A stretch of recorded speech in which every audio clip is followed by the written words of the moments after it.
where it happened. I was working at this commissary and kept seeing invoices for all these batteries being sold to one man. Miss Bailey gave the local inspector general's office a call and said she noticed something suspicious. It added up to thousands of dollars in invoices to just this one guy. What would he do with all those batteries? We found that the commissary director was taking bribes from this individual, and in turn, the director was illegally selling him batteries that were being resold for a profit. At first, I was afraid to say anything because I wasn't sure what would happen to me. We assured her she had the right to whistleblower protection under the law. Anyone who reports wrongdoing to the chain of command, inspector general, or a member of Congress can seek protection from reprisals by contacting an IG or calling the DOD hotline. And that made me feel a lot better about doing the right thing.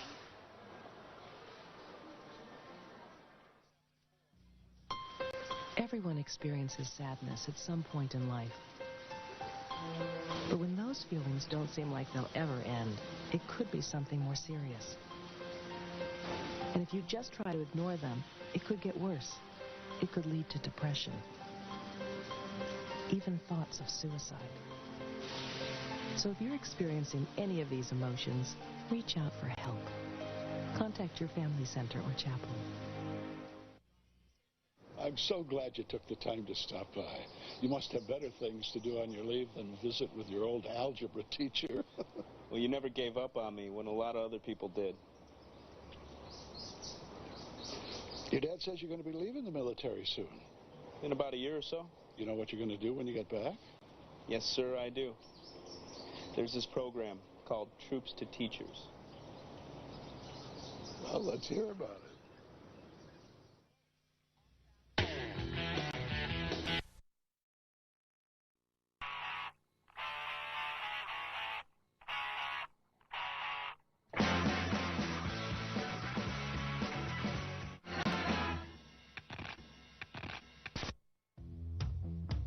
This Eagle uses its electronic sensors to identify other aircraft as friend or foe. Each of us can also act as part of an important weapon system against potential threats. As we go about our daily business, our eyes and ears are part of an integrated sensor system that can detect suspicious activities. If you notice something around you that's out of the ordinary, report it to your local OSI detachment or security forces.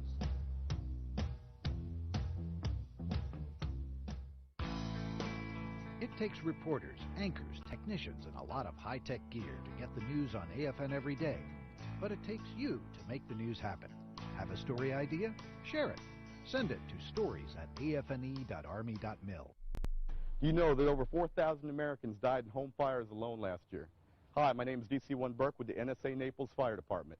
In most of the cases, the homes did not have working smoke alarms. Sounding smoke alarm will allow you the few extra seconds you need to get out of that home alive. Install, maintain smoke detectors on every level of your home. Change the batteries every 6 months.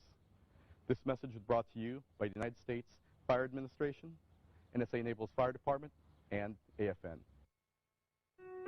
Army MWR Child and Youth Services offers something for kids of all ages. We have child development centers and family child care professionals. Our school liaison services form a link between parents and educators. We have Skies Unlimited classes, summer programs, and before and after school care. Sports and fitness programs are open to all ages. And for preteens and teens, we have trips, camps, clubs, and more. CYS, supporting Army families. An all-new episode. It's rancid, it's rotten. I've eaten it. To transform this restaurant, Gordon Ramsay's bitten off more than he can chew. Trying my homemade Greek cookies. You never had a better one. 7 p.m. AFN Prime Thursday. In the summer, one of the most dramatic military traditions unfolds in Washington, D.C. Held on the grounds of the U.S. Marine Corps' oldest post, precision performances of the Marine Corps' evening parade are rooted in historic military rituals. The President's own United States Marine Band opens the performance, followed by the Commandant's own United States Marine Drum and Bugle Corps, which carries on a legacy that traces back to the Revolution. And displaying disciplined precision teamwork, the Marine Corps' silent drill platoon wows the crowds with a heart-stopping performance. The Marine Corps' barracks has hosted military ceremonies since its founding in 1801. And its evening parade is an unforgettable part of our military customs and traditions. Any luck today, Gator? You might say that. Called me up a guy out of the blue, offered him some magazine subscriptions, and he gave me his name, address, and credit card number. Sounds like you earned this. Yep, reckon I did. Morning, Ron. How's the biting today? Not bad. Sent an email to Sergeant Miller this morning from his bank asking him to verify all of his account information. He didn't bite, but some other guy actually gave me all of his account numbers. Giving personal information over the phone, the internet, or through the mail gives identity thieves a license to steal. Oh, yeah? Well, I'm going to trap me a big one today. What are you using for bait? Oh, you know, the old sweepstakes offer. Protect yourself from identity theft. Visit www.consumer.gov/ID theft. American Dad, 8:30 p.m. AFN Prime Tuesday. And don't get me from Anzio to Rome, pushing German troops northward, liberating Italy. The thousands of U.S. service members who gave their lives on Italian soil are remembered at the Sicily-Rome American Cemetery and Memorial. Today, more than 7,800 U.S. military are buried here. The walls of the chapel hold the names of more than 3,000 missing in action, while a sculpture in the ceiling marks the positions of the planets at the historic moment when Allied forces landed on the beaches nearby. Outside, a stirring bronze statue of a soldier and sailor walking side by side is entitled Brothers in Arms. The Sicily-Rome American Cemetery and Memorial, honoring those who gave their lives so that others may live in freedom. Yeah, that's almost 1/3 of Iraq. But today, Major General Hertling is speaking to students at Wiesbaden High School and Wiesbaden Middle School, not as a commanding general, but as a soldier fighting on the same front lines as their moms and dads. And from what I know, talking to your folks, your moms and dads, they are very proud of what you're doing and how much you're supporting them as well. Second thing, you should be, if you're not already, you should be very proud of what your moms and dads are doing. Many of these students have a mom or dad serving in Iraq under Major General Hertling. They have questions, concerns, and most just want to know, when is Daddy coming home? Some questions were beyond most children's comprehension level. Yes, sir. How does it make you feel when you put on the uniform? Makes me very proud that I'm part of something special. It's not often the Major General gets to talk with students about their parents, so it's important to leave a good impression. I liked how he explained the safety of our parents over there, and also how not everybody is.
I'm going to have to fire my assistant. What is up, everybody?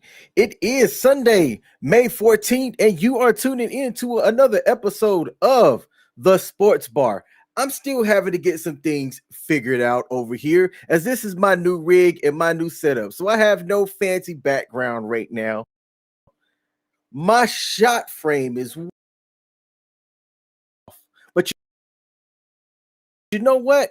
We're going to talk as we do it here at the Sports Bar. My co-host, Coach, he's going to be showing up. He's going to be showing up. He is on time. He is not late. He is on time. He had to discipline a player tonight, so he will be up momentarily. But before we do, let's get the marketing stuff out the way. We are simulcasting live across multiple platforms. You can find us at WTF Nation Radio on YouTube, Facebook, Twitter, and Twitch. We are also, where we get a majority of the people viewing, is U.S. Army WTF Moments. Do me a favor. If there is a like button on the platform that you are watching on, hit that like button. All right? Help us out on the old algorithms. That's the algorithm over here. And I'm going to see if I can change this Zoom a bit. Hey, there we go. That's framed a whole lot better. All right. I'm going to improve the lighting because y'all need to see this handsomeness. All right. How's everybody's Mother's Day? How was y'all's weekend? I'm going to be truthful about something here. So I'm going to say shout out to all of the mothers and happy Mother's Day. But for those of y'all that don't know me personally, I am going to share my personal thoughts about Mother's Day. So bear with me for a second, okay? I personally don't believe in Mother's Day. I don't believe in Father's Day. Every day that you're alive and you are a parent should be celebrated as a mother, as a father, as a child, okay? So take advantage of every day. Don't make one special day a day that you decide to take your mother or father on whatever appropriate day it is to go get something to eat at a fancy restaurant where you're likely going to be waiting an hour and a half. Do something special because it's a random day that ends and why. So that's my soapbox. People that know me know I don't really celebrate Mother's Day because every day is Mother's Day. Every day is Father's Day. Every day is Son Day, Daughter Day, and whatever additional gender pronouns that there are here live. I don't have my soundboard either, but I do have a brand new desktop, a lot more higher than some of the other people that stream on WTF Nation Radio. So if you don't know who I am, my name is King Smith, and I've stalled enough time. Coach is finally here, but before I bring him up, has to see who all popped in. We got Michelle early said, good evening and dope intro. Hey, y'all. No. So when you're overseas in Europe and in Asia, they have what's called the Armed Forces Network. The Armed Forces Network had some of the silliest commercials ever put out there. And there's a person on YouTube that has collected all of those. So going forward, at least for the short-term future, the Sports Bar intros is going to be a collection of some of those different AFN commercials. If you're in the military and you've ever been in Europe or in Asia, you know about those AFN commercials. The one that played in this intro about the guy that was scamming with the three people sitting around talking all country, that I haven't seen in over 15 years, yet I remembered it word for word. And if you spent some time overseas, like I did 3 years in Okinawa, Japan, from 2006 to 2009. If you watch TV, you saw those AFN commercials. Okay? Who else we got in the building? We got Stan Leaf that said, let's do this. Let's do this. We got Mousa Al Zawini said, sup? Sup with you, bro? How you doing? Good to see you, man. Said that I have the right attitude about Mother's Day. Hey, I appreciate that. You know, I appreciate that. I didn't necessarily tell my mom Happy Mother's Day. I sent her money. And I'm pretty sure she was excited Michelle early said, I was so worried about what you would say, LOL, but I support your Mother's Day, Father's Day perspective. Stick around, Michelle. You'll get to know me. All right. Mousa, I hope I pronounced your name right. Said nothing much. Hey, man. Hey, look, you're checking the sports bar here on a Sunday night here at WTF Nation Radio. So we hope, myself and Coach, we hope to provide y'all some edutainment tonight. Okay. And I'm going to bring up Coach, my co-host, and let him introduce himself. Coach, bringing you up, baby. What's good? How you doing? What do you hear? What do you say? You know, King, I would have been here on time, but I ran into John Morant, and for some reason I got held up. Hey, did he flash his gun again? Because we're going to talk about that. Man, old boy just don't know how to go ahead and just actually keep himself in the check. I don't know what the hell's wrong with him, but yeah, he held me up for a little while, and sorry for being late, but yeah, what can I do? You know, John Morant held me up, just like he's been doing with everybody else. All right. He said, shout out with the New Jersey accent. Where's my lasagna, man? Is that how you say it up in the Jersey region? Lasagna? No, his lasagna is up his sister's ass. That's where it's at.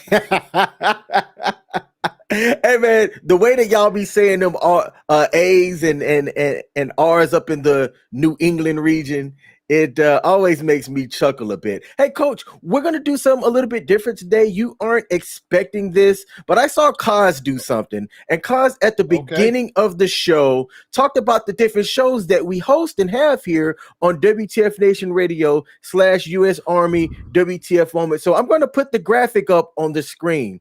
And I want you to give the viewers and the listeners out there a snippet, a taste of all of the shows that's offered here on WTF Nation Radio. You have the floor, good sir. All right. Well, ladies and gentlemen, every Sunday night comes the WTF Nation Radio Sports Bar, hosted by King and myself, the coach.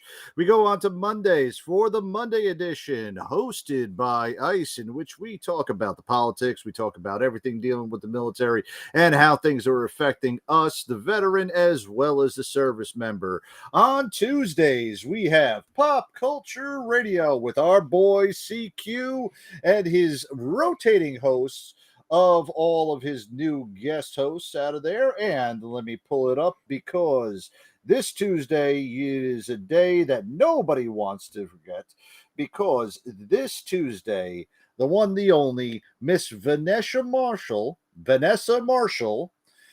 will be on as CQ's guest for Pop Culture Warrior. I unfortunately have to miss that show. I've got some work. I'm taking some fine, lovely ladies out for dinner for a Mother's Day dinner that evening.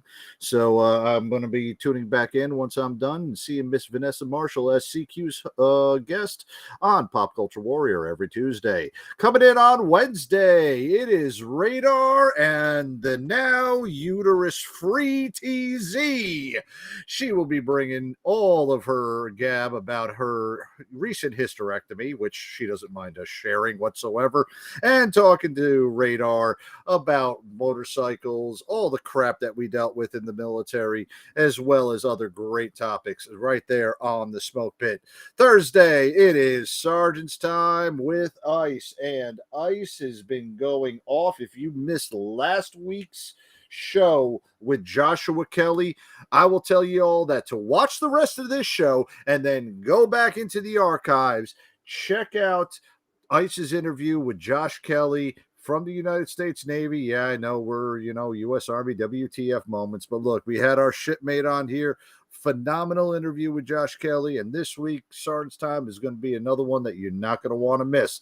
And part of the new schedule is that Friday Night Freedom is now going to be going every other week. So for this upcoming week, there is no Friday Night Freedom. That means right after Sergeant's Time, we roll right back into King and I over on the Sports Bar, and that will wrap up your entire week over here on WTF Nation Radio and U.S. Army WTF Moments.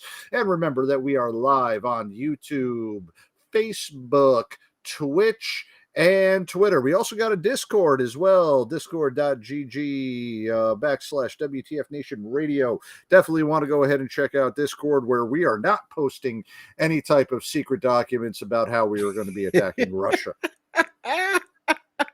I love it. I love it. You know, I haven't joined the Discord yet. I need to do that. And for our next show, I'm going to make sure to have, at least I'm going to check with the station manager, make sure we have the link to the Discord down in the description. Hey, man, great setup for all of the shows here that we have. Look, my favorite show is this show, because it's the one that we get to come on and talk about sports.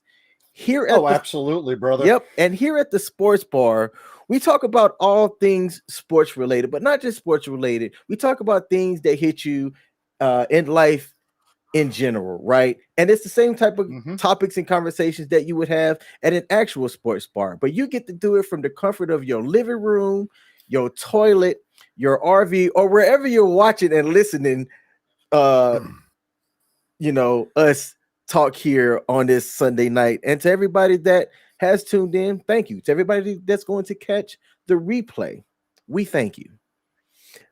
Now, thank everybody for coming up over here. I will tell you that I am happy. I'm a happy man after this weekend, brother. Oh, happy man. Man, let's even though I'm a Knick fan, a Ranger fan, a Devils fan, a Yankees fan, a Jets fan. That's about the only thing that I can look forward to.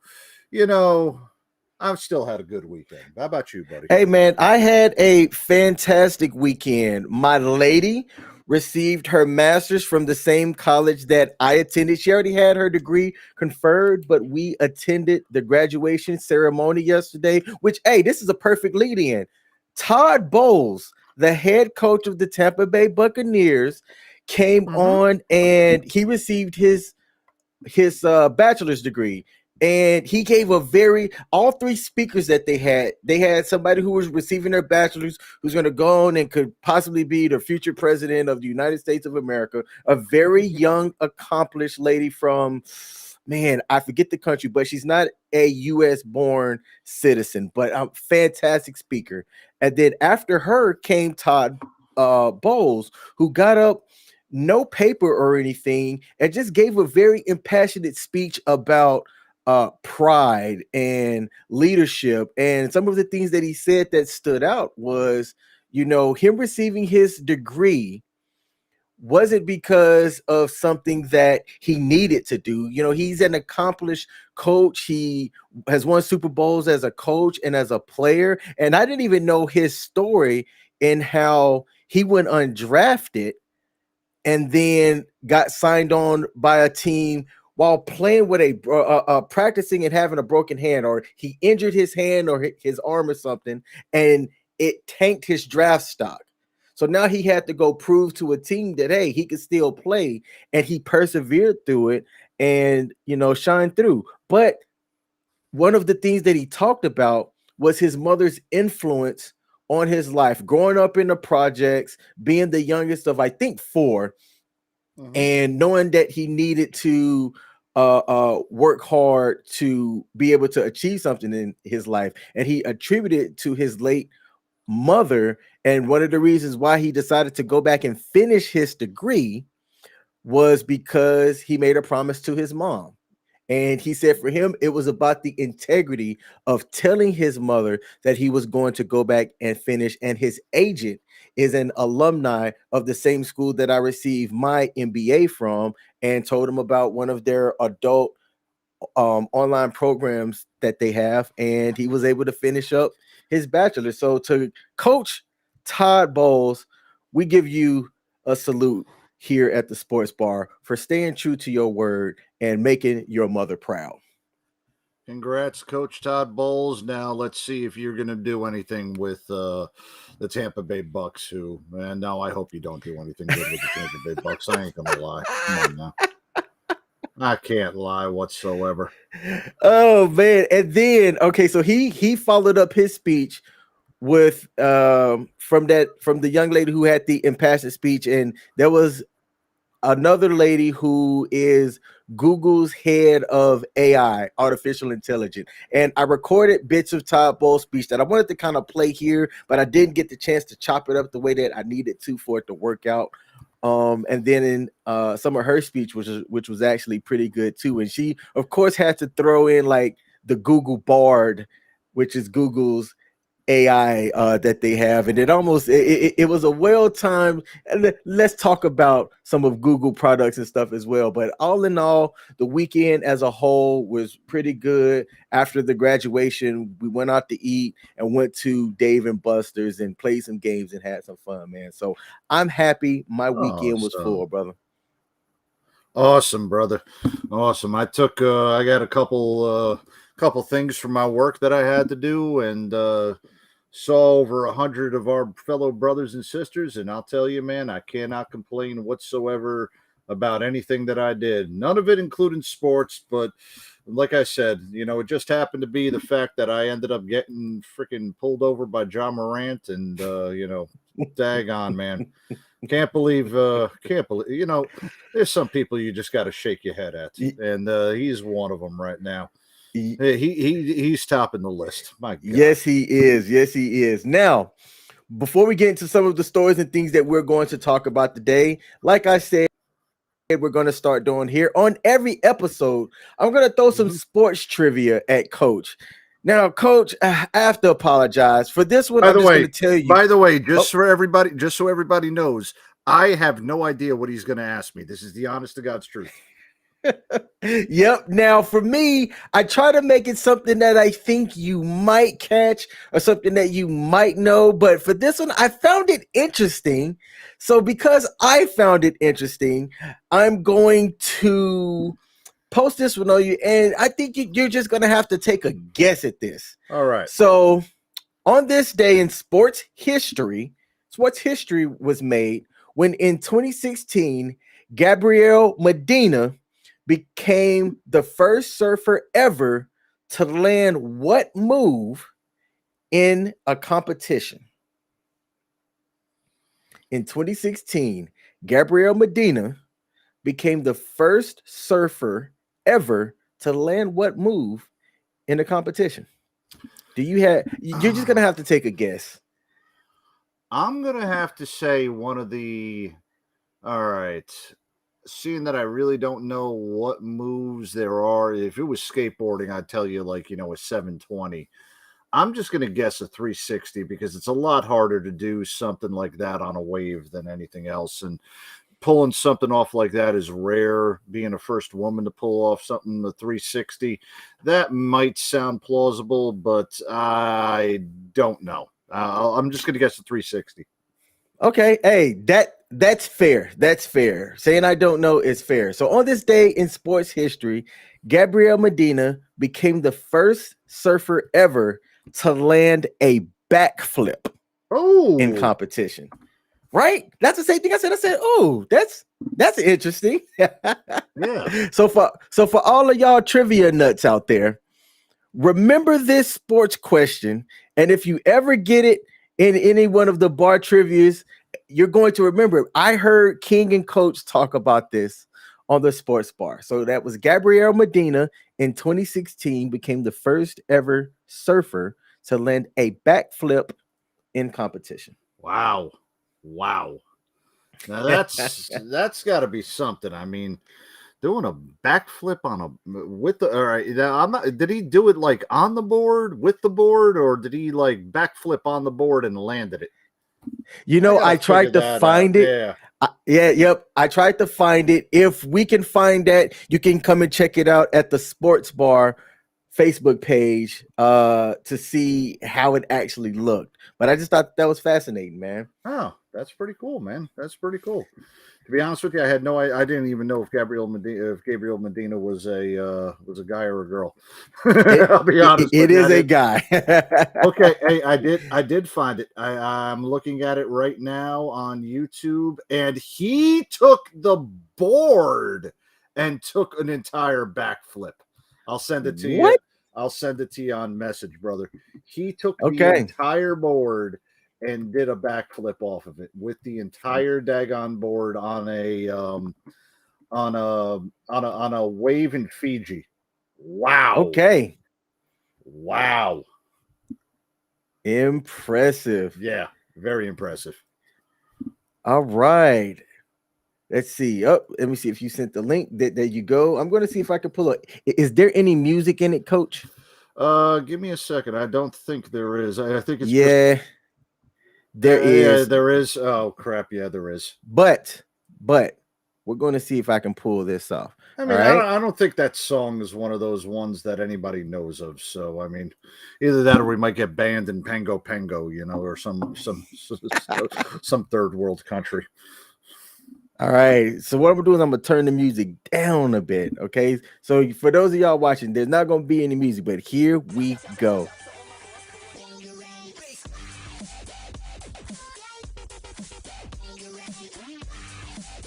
Man, this dude's doing backflips. Yeah. Here it is in slow motion. He's doing backflips on a surfboard. I can't even stand up. There it is. Hey, has anybody that's watched ever gone out surfing? Coach, have you ever surfed before? Yes, I have plenty of times. I have. How good are you?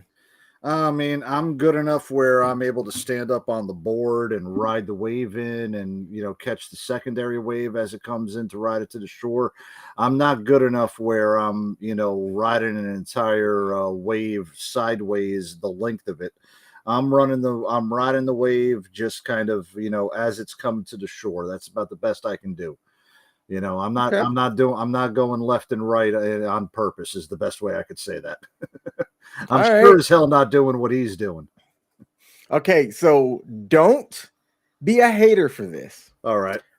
But my time trying to surf was TDY to Hawaii. Hey, that's where I learned to surf. So, I mean, I don't blame you. But were you TDY though? No, I was PCS to Hawaii.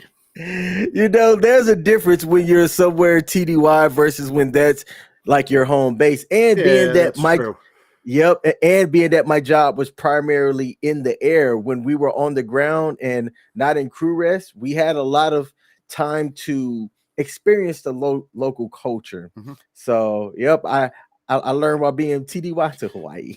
Yeah, I learned over at I first learned how to surf over at Barber's Point, which is part of the old Naval Air Station that was down there by Pearl Harbor.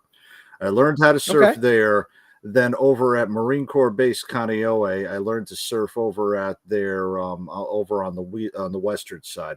I never surfed the North Shore of Hawaii, mainly because those waves are freaking intimidating, and those undertows and the riptides, they're nothing to be messed with. And me on a board with them, I definitely don't trust myself with that. But on the South Shore and the West Shore of Hawaii, you can definitely learn how to surf over there and get some good waves in, so you can get some good practice there. Nice, nice. Okay. Hey man, let's jump into the NBA news, starting not with the most recent Eastern semifinals. Mm-hmm. I want to start with the Western semifinals. The Lake Show did what they needed to do to close out over the Golden State Warriors. Are you surprised that the Lakers won that series? I'm a little surprised that they were able to put them away as easy as they did. I figured it would go 7 games. I will say that that wasn't the same Golden State team that won last year. Something was missing. It might have just been the total team cohesion, or maybe just a year older. It does kind of feel like Golden State obviously took a step back this season compared to what they had last year. I do feel that right now it's not the end of it, but we could be starting to see the last signs. You have maybe about another year or 2 left on that train with Golden State in order to actually still be considered NBA championship material, until that team starts getting a little bit too old and too long in the tooth for them to be able to compete against the best of the rest. Now, I say that knowing in full fact that there's only about maybe a year or 2 left that we're going to have one of the greatest of all time, and King James still in the NBA. That said, I he's think stepped up, and I think this is his last hurrah. And you know what? Let it be that last hurrah. He comes out with it. Let him stay until Bronny makes the NBA, and then do that nice little father-son thing. But I don't think. I think right now, if the Lakers make it through the finals, then I am going to be putting the Lakers in as the favorites to win the championship at this point, especially over. God, who the hell went out there? Denver, right? Denver beat the Phoenix. Yeah, I don't see Denver coming out of there. I do see the Lakers, putting up a good fight against them, and I don't feel that Anthony Davis can carry the team on his own. But let this be the last hurrah for LeBron. Yep. So what you said and everything that you said, I totally agree with. Before the playoffs even started, I put $100 on the Heat and $100 on the Lakers, who were kind of at the lower half of the Vegas odds to make it and win the championship. I said the championship's going to come out of the West, and I still feel that way. And I'll tell you why I wasn't too strong on the East teams. And I know that you and I talked about it on a couple of episodes Oh, ago. yeah. And I made that stupid declaration about the Knicks. So for me, Denver beat a hapless Phoenix team. I think if Phoenix had all of their players playing to full potential, that series could have went to 7 games and Phoenix had a chance to win. I mean, they have Kevin Durant, who is a shot sniper out there. Who just got another coach fired today. Oh, no kidding. Yes. Phoenix fired that. I missed that news. Wow. All right, man. See, it's interesting the stuff that happened. I know I sent you when I was show prepping over the last couple of days, and I'm not going to play it now. We could just talk about it. DeAndre Ayton was unhappy with his time in, I want to say it was either game 4 or game 5, and he was getting chippy with the team and everything. And I'm like, bro, y'all won. Yep. You're going to sit here and complain about your minutes and everything that was going on to transpire from a win. Okay, get snippy in a loss. Yeah. But Coach, I want to ask you, because I've seen that before. People feeling as though they should have played a lot more than what they did. But as a team, you won the damn game. I will never understand people that act that way. Have you seen this personally? I have not seen this when I was playing. I've seen this in some of the worst run teams, especially the ones that were losing. But we're also dealing with an NBA that right now, I hate to say this, the management and everybody that deals with it, it bows down to the players, and the players have more control over anything right now. And I'll call him GM Durant. Has got that daggone team, and he's tried to, wheel and deal everything that's dealing with all of his teams ever since he went to Brooklyn. And GM Durant wasn't too happy with what was happening over there, and it permeates itself with the rest of the team. Much like Kyrie Irving did over in Brooklyn as well. It was a little bit also with Durant, with the way that he was acting like a prima donna. And he showed himself again like he did. He was one of the most talented ball players in the league, but he's also turned himself into an absolute prima donna with the way that he acts and the way that he permeates himself as a leader. And in the league, you see more of these players that are now more worried about their own selves and trying to win a championship because they feel that they know the best way for them to actually win. And unfortunately, it's cost the Kings coach's job. It cost who was the old boy that the one from the Milwaukee's coach lost his job too. You're seeing this right now, and I understand, some people that just win a championship, but Monty Williams, just won twice the coach of the year, and now he's been fired. It's all dealing with the players because the players don't want to play with him. The players can't control themselves, and the players don't want to play a team game. But when you do have a team that plays a team game, like the Miami Heat, something special happens to there. You don't see that stuff happening, though, with the team that LeBron's playing on. You notice that, right? LeBron knows his way, but he's also one of the most consummate team players in NBA history. The stats and the assists don't prove that wrong there, regardless of whatever he scores. It has been proven that there's a lot of people that has that pull in the NBA, but there's not a lot of people that play the game like LeBron does and are able to get away with it. And that, unfortunately, just proves the way that, you're having this guy from Phoenix bitching, griping, and moaning about his own playing time, regardless of whether the team actually won. That sounds like something that freaking Stephon Marbury would be playing about. And how many championships did Stephon Marbury win? 0. Right? Yeah. How many championships has the Phoenix Suns won? 0. If you keep playing players like this, that's what's going to continue to happen. And if you keep having an NBA like that, those teams that are actual teams with the players that transcend it are still going to win the championship. Regardless of whether we knew that was Steph Curry's team or whatever, everybody knew that Steph was going to get the ball, but nobody ever played bullshit with him. Even what's his name? Even daggone Draymond Green never played bullshit around and did everything around to not play team ball, regardless of how he acted. But there is only so many people that transcend it as a total team game. Phoenix doesn't have it. Phoenix now will never have it. And this Ayrton guy right there, he's just an absolute terrible teammate. In my eyes. Same. Like I said, I've never understood people that will get snippy and be mad at their coach and other players when y'all have won as a team. I will never get that, man. But Draymond Green, let me go back to Draymond Green. I don't understand how Draymond Green has a role. I don't think he's that good. Obviously, he's good enough to play in the NBA. I think all right. I don't get how he's starting. Okay, I'll ask you this. And think back, because might be, you might have been youngin' at the time. I know some of our people in the audience might remember back in these days, but let's go back to the second three-peat of the great Chicago Bulls. What did Dennis Rodman do for that team? Get rebounds and played the role of the bully and got in other people's heads. How many championships when Dennis Rodman was on that team did that team win? All of them. All of them. That certain role has to be played by a player. That certain role that Draymond Green is playing is the one that fit Golden State Warriors for 4 championships. Okay? Let's pull that way.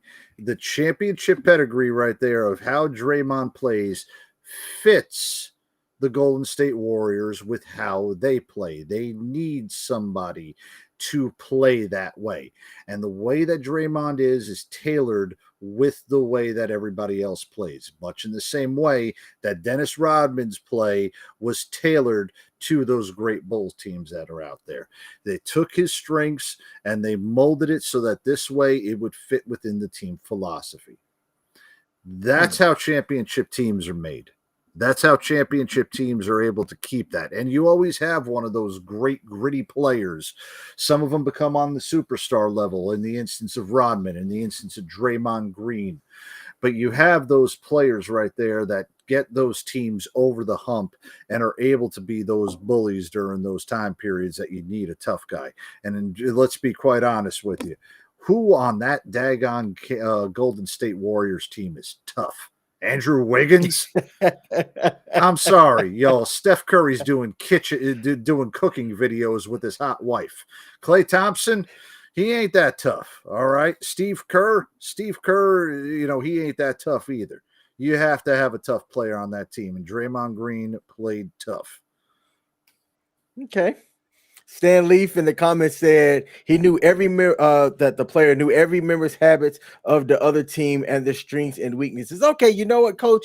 You've won me over. You won me over because I can't acknowledge how Draymond's role is an integral part. I don't like him because when he's winning and he's doing the trash talking, he's this chipper guy. But let somebody like Schroeder do the same thing to him, start clapping in his face. I don't know if you saw that play where Draymond held the ball in Schroeder's face. I mean, like literally in his face. And I don't know what Schroeder said, but he got a technical. And I'm like, He wasn't the one putting a ball in somebody else's face. How did Schroeder get a technical for that? They called it on both of them, but Schroeder got the tech. So it must have been something Schroeder said. Yeah.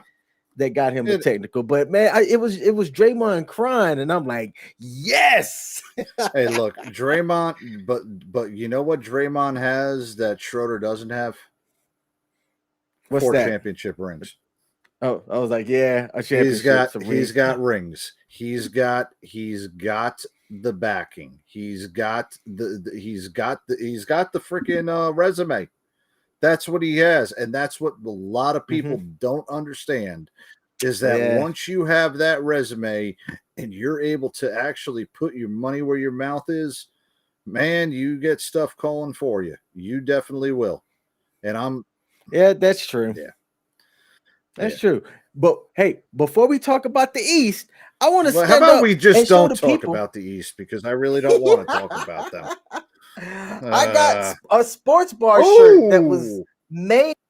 This isn't merch that you can buy. My lady made this. It's got the S and the B. It says the sports bar going down here, and it has my name on the back. And she said, if you wanted one, Coach, to let me know, and you will have one sent to when you. I'm ready. You know what? When I'm ready to go on camera, that will be the shirt that I will wear. How about that? All right. Hey, how about you wear it anyway? Break it in. You know, you ain't got to take it out. People don't need to identify you, right? You know, but you can have it wear it anyway. That way we could be in solidarity. I'll think about it. You know what? I'll take it to the next Y basketball game that I'm at, and I'll play pickup with it on. You got to think about this, man. I play D like that old guy who's got those, the old tube socks with the stripes on them and the shorts that go all the way up there. Absolutely. Nice. Shout out to you. Hey, we got my guy, Pete the Greek in. My bad. I said that backwards. He said, hey, brother. Hey, man, what's up to you? I saw your comment earlier, and I wanted to find a natural time to acknowledge you for joining in the chat. He also said on Facebook, can I pre-order one? No, you may not. But Pete, I like you. I'm going to get you one. Pete, on my dime. Pete, I don't like you, so you can go kiss my butt. Let's see that shirt. Let's see that shirt again. There it is. Now it's got the blur effect on it, so I can't show it without the blur effect and take it out. Y'all can see my messy background, but that's the shirt. It's at the sports bar. And salute to my lady for hooking me up with some sports bar merch, man. I'm gonna wear this out, man, for marketing. You know, we gotta market the sports bar here on WTF Nation Radio. We do. You know, Ice has got his own shirts. CQ's got his own shirts. Kaz just wears whatever the hell he works in. TZ actually makes a shirt for every single one of those daggone shows, if you haven't noticed, man. I've never paid attention to that. TZ's got a different shirt on. Like, I think the one before her hysterectomy was like, like Yeet My Uterus or something like that. Something like that. I know, like, she makes a shirt for every show. You know what I love about TZ? Her bluntness. Like, I respect that kind of bluntness, and she says, and she's as blunt with the most love possible. Oh, completely. Shout out to TZ. Completely. Shout out to TZ and salute to her. She was Army, right? Yes. I forget. Yes. I forget. I think Mom was. Am I the only Air Force host? I believe you actually are, brother. I believe you are the only Air Force host now. Radar was a former jarhead. But he's, and he still claims that, but he was in the Army for a while. Ice and I retired Army. Kaz retired Army. Pookie was in the Army. I know Radar was in CQ. We obviously know he was in. Everybody kind of heard his story. And Mom was in the Army. I think Mom retired from the Army too, because I saw a couple pictures from Mom. And Spanky was, also in there as well too. So we've got, I think you're the only Air Force vet that we got on here. You're our minority hire.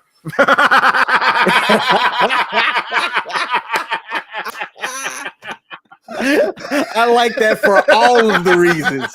For all of the reasons. Hey, one of these days, I might try and stuff myself in my flake suit. I've got my aviator jacket as well. Throw in some aviation shades, and that's the episode I'm going to call myself as Flyboy Smitty. Okay, but hold man, on. Hey, I do have something on that one too. I want to shout out to my boy Jem Smith. I saw a video of him earlier today or a couple days ago. He for his anniversary fit in his retirement Air Force dress suit. I am not kidding you. That boy's been retired for over 10 years and he still fits in it. I need a damn belt extender in order to wear my daggone BDUs, let alone my Class A uniform. That boy still fits in it after 10 years. Shout out to my boy Jems. Hey, Jems? Yeah, Jem Smith. Jim's, hey, Jim, hey, salute to you. I wasn't able to fit in mine 2 years after I got out. But man, hey, and the reason why I laugh is because, after you get out, so when you're in, right, you're doing all the PT, doing all of the things, and depending on what type of lifestyle you have, right, when you're not doing that every day and you don't have to worry about a PT test, you're not in the same shape you was in when you once was in. So salute to him for being able to still be in his dress blues. And Coach, your minority joke hit on so many levels, man. That was extremely clever. And as a former comedian, I'm going to call myself a comedian. If you go to YouTube and look up King Smith Comedy, you might find me doing a 5-minute stand-up. Your boy do a lot out here on these streets. I know. I see your vlog. There's a couple times where I check in on there, and sometimes the subject matter is, subject matter that I don't feel comfortable commentating on because, I don't know what other audience you have in there, and I might get attacked for supporting you and not saying that this is my place in order to be. But I will tell you that, I have seen several things. I know UNCQ just went over.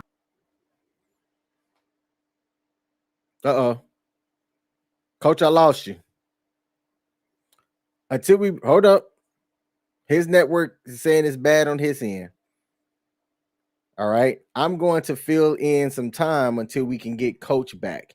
And I'm going to take a look at the comments. Pete says, what about the Coast Guard and the Space Force? We don't have any Coast Guard or Space Force hosts yet. Oh, here we go. He's back. But when we do, maybe if they're entertaining enough, we can bring them on. Coach. Sorry about that. My connection dropped. I don't know what the hell happened there. Where was? Wait, did you hear? What did you hear me say? I heard you start talking, and that was it. Okay. So you're gonna have to literally say the whole thing. Well, no, you know what? I am gonna go back there. Long story short, I'm gonna go on YouTube and I'm gonna check out your comedy, brother. Hey man, I appreciate it. I did. It was a military themed set, so definitely something that our viewers and stuff can check out. I talked about my job, right? For those of y'all who don't know, if you have caught some of the context clues, I was a U.S. Air Force aviator. I was a KC-135 boom operator, an in-flight refueler. Mm-hmm. I got paid to lay down and pass gas, literally.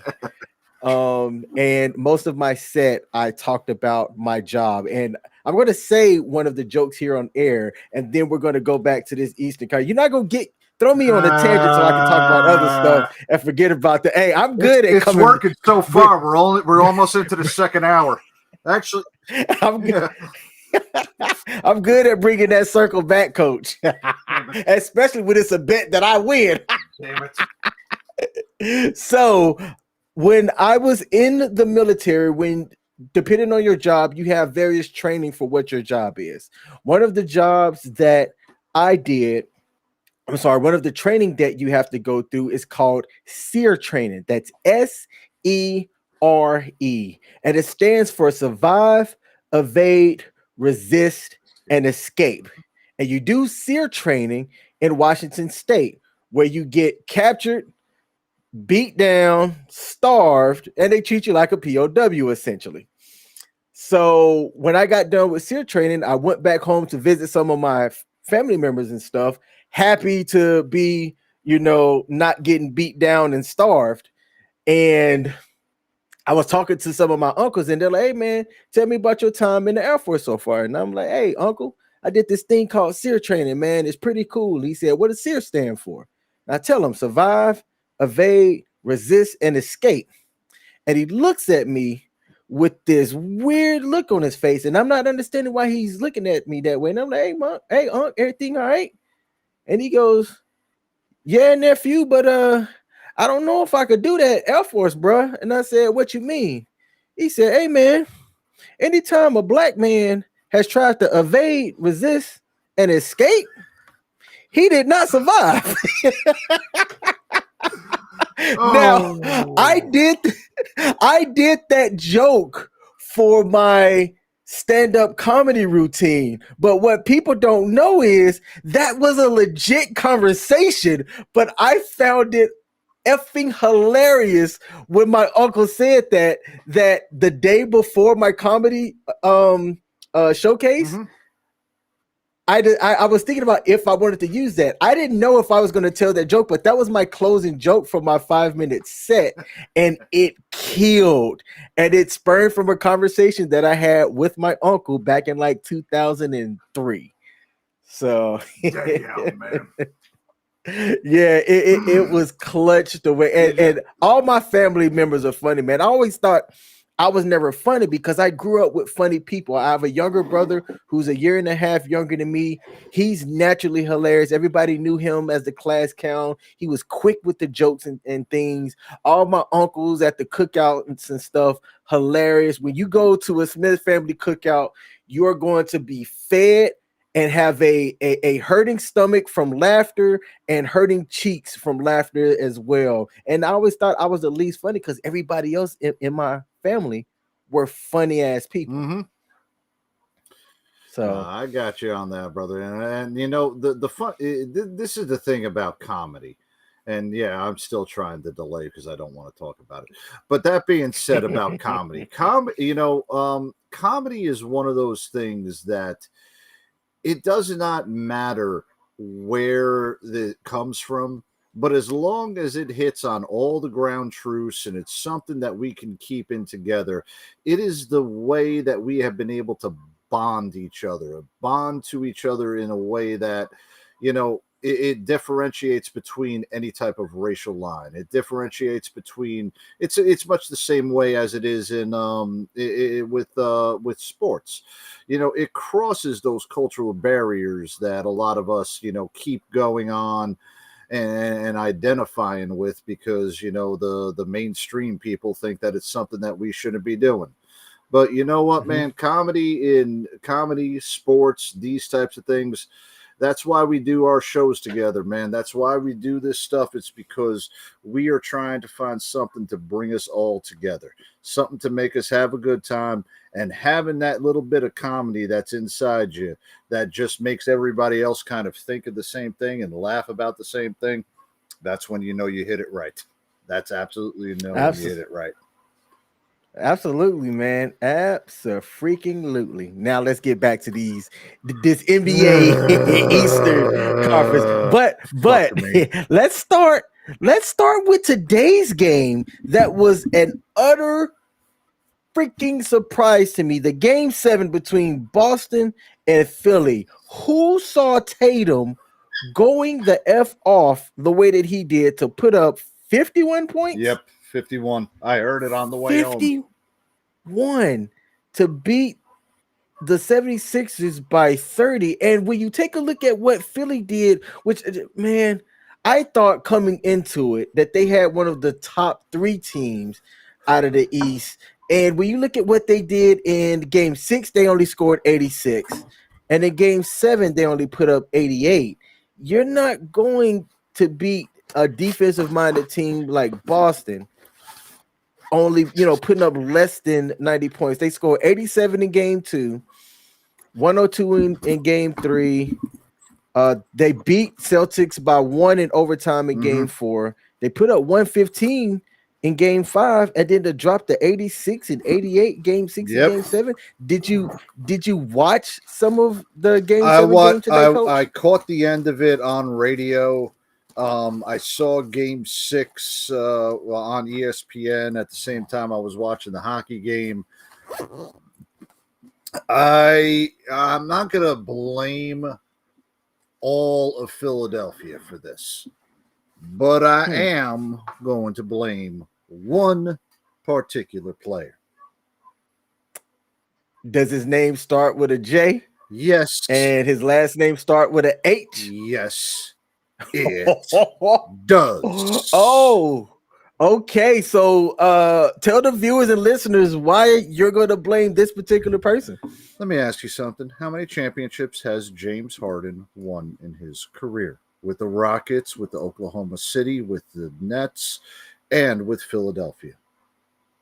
Oh, I don't think he has it. Zero. The individualism that he is exhibiting, much like Russ Westbrook. I thank God that Russ Westbrook is coming off the bench and not starting or doing anything for the Lakers right now. The individualism that is exhibited by James Harden has always been more prominent than the total team play. Joel Embiid could have carried this team, but James Harden remembered what playoff James Harden was. And Jason Tatum remembered that it was playoff time. James Harden has disappeared time and time and time again in the playoffs. He has come up empty when the chips are down and he needs to pull it in there. Like he can't perform in the big games. And he's got a track record of doing this. He's also got a track record of every team that he has been on to not make it anywhere near the NBA Finals. The only time he did it was when he was a sixth man with Russ Westbrook and KD over in Oklahoma City. That's the only time he ever made the finals. Ever since then, he has come to the Western Conference Finals. He has progressively gotten his team to the championship, but he has always been the reason why his teams have not advanced. And again, Philadelphia, with the reigning MVP, he put up what he had to in Game 7.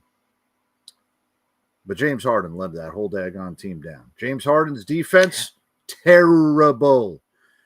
Jason Tatum took advantage of that terrible defense that the team was putting on because James Harden doesn't give any daggone effort whatsoever. Man, I put the blame on this. Now, I also put the blame on this on Doc Rivers too, because Doc Rivers is a good enough coach to know how to play team ball. Never mind, Pete. I'm not even going to talk about NASCAR because I wasn't even watching that race. But I will say this: Doc Rivers has got the championship pedigree, but he's letting the players let him down. Doc Rivers should have known that James Harden was not going to be instrumental in this game and lowered himself down so that the rest of the team can kind of pick himself up and Embiid can put the team on the back. Did not happen. James Harden shrunk. Doc Rivers, you need to get back to your championship pedigree or you're going to end up losing your job over in Philly. You're probably going to end up losing your job because James Harden doesn't want to play with you. And unfortunately, he makes the daggone decisions over there, just like every other player in the team. Philly's window to trust the process. Well, that process got you James Harden, and that process really never should have gotten you James Harden whatsoever. You should have stayed with the team. You struck out on Ben Simmons. You got a player right now who's not going to show up in the playoffs, and you've got a different type of issue dealing with your team moving forward. Much like the New York Knicks, where you've got somebody who's great during the regular season, but then shrinks in his time during the playoffs. The Sixers got to refocus if they're going to be the best in the league, because you've got playoff Jimmy Butler, and you got playoff Jason Tatum right now playing against each other, and both of them have stepped up in this. This Eastern Conference Finals is going to be great. The Sixers, man, James Harden, you got to pull up. You got to play.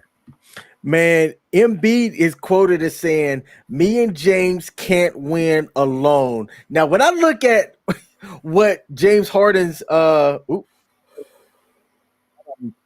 I look at what James Harden did, he went 3 of 11 from the field.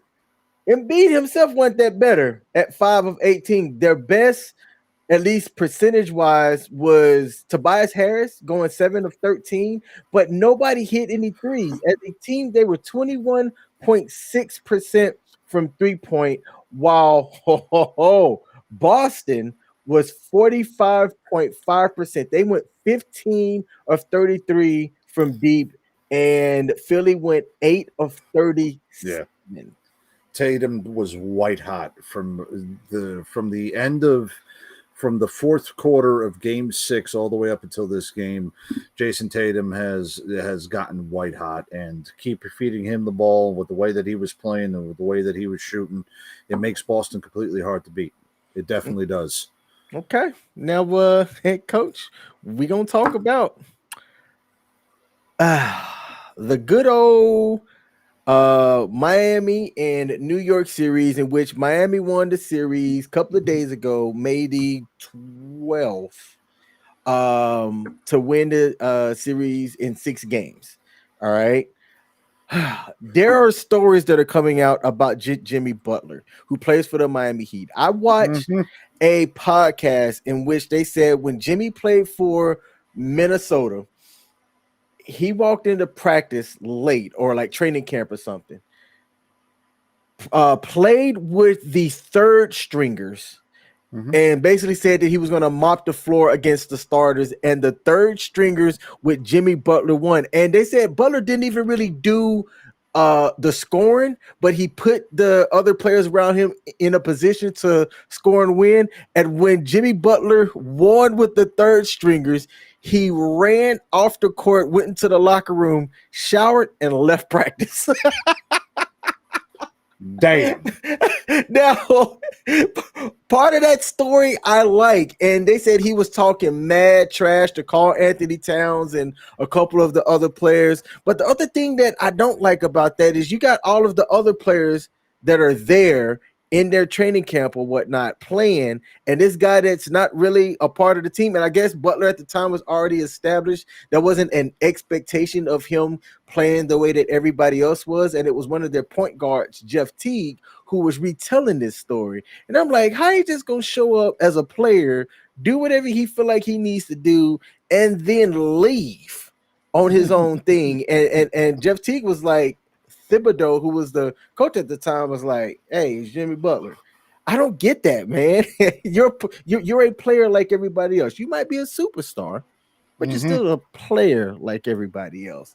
But I called Miami doing some pretty magical things coming out of the East because of Jimmy Butler. He brings everybody else's game up around him. And the Knicks had an opportunity, but Randall just dropped the bucket. Randall looked like an emerging superstar in the regular season to go into the playoffs and just shrink. Julius Randle.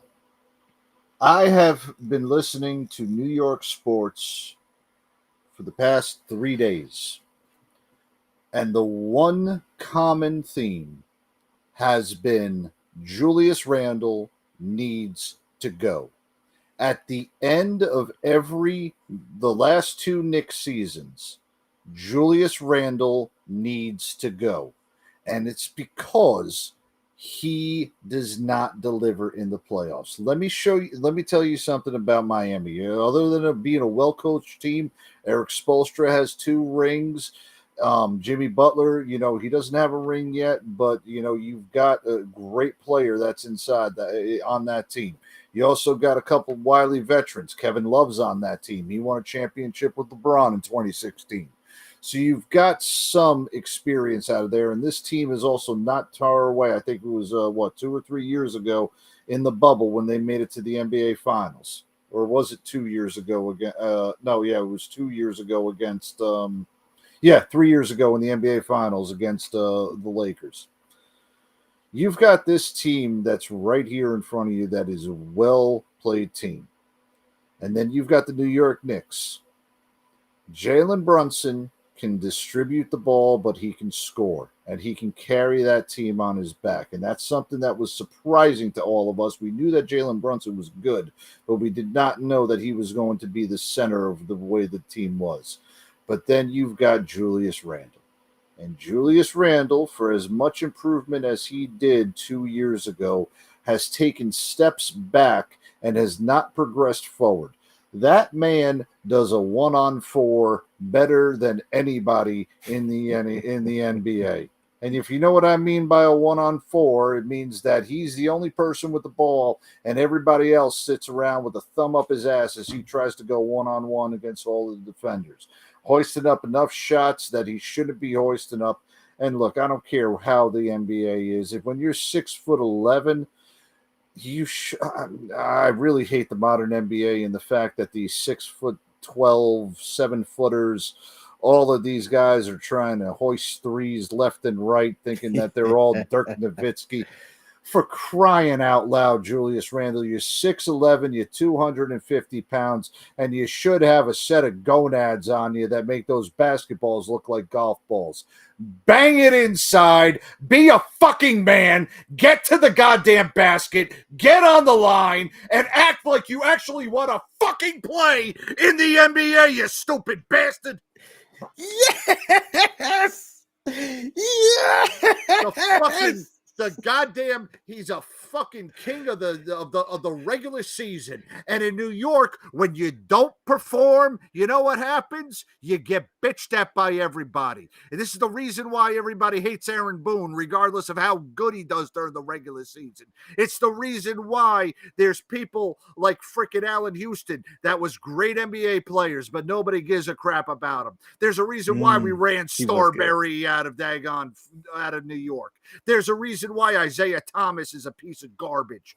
There's a reason why Phil Jackson has a black stain on his marker. It's because we only care about the damn postseason. We love Charles Oakley. We love John Starks. You know why? Because they grabbed their junk, put their team on their back at certain times, and brought it during the postseason.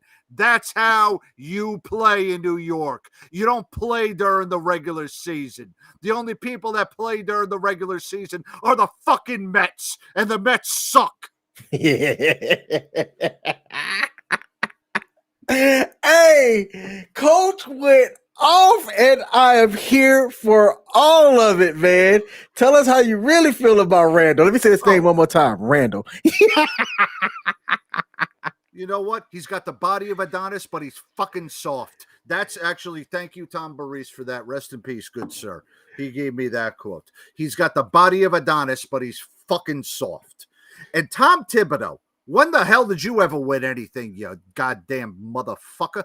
You haven't won a damn thing. Your teams, from the Bulls, from everywhere else that you've played, now with New York, you haven't won a damn thing. So don't be trying to tell everybody that your way is the best way and trying to get everybody playing as, 1-on-4 is going to be the best way forward.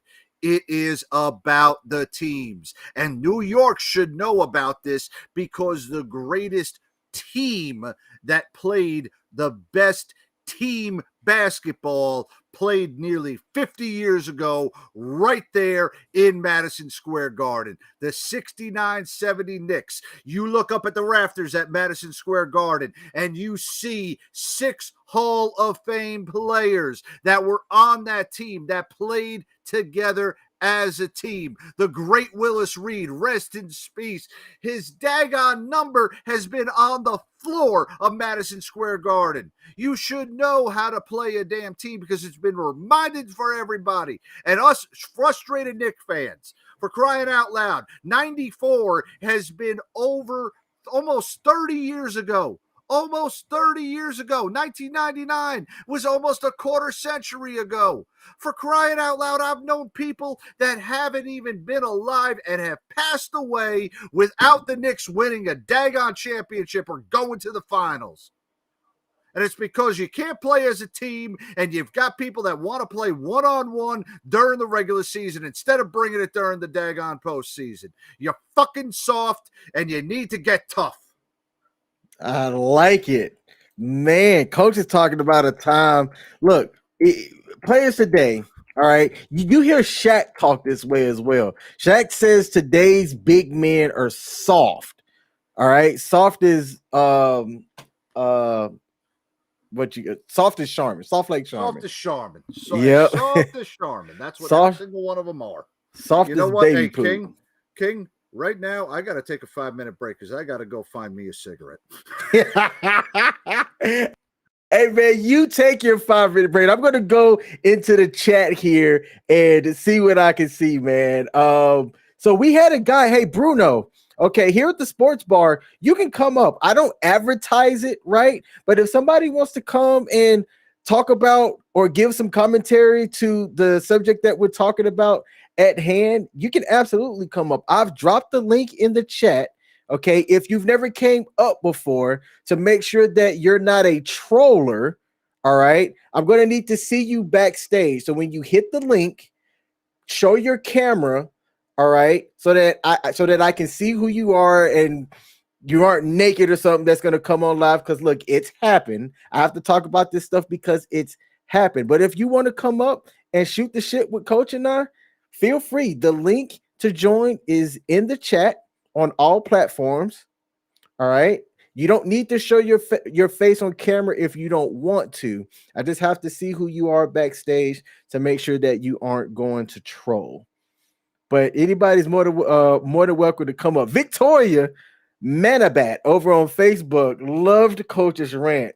And to what Pete said, can we get a Coach rant button? So when I move this thing over to OBS, that's on the list.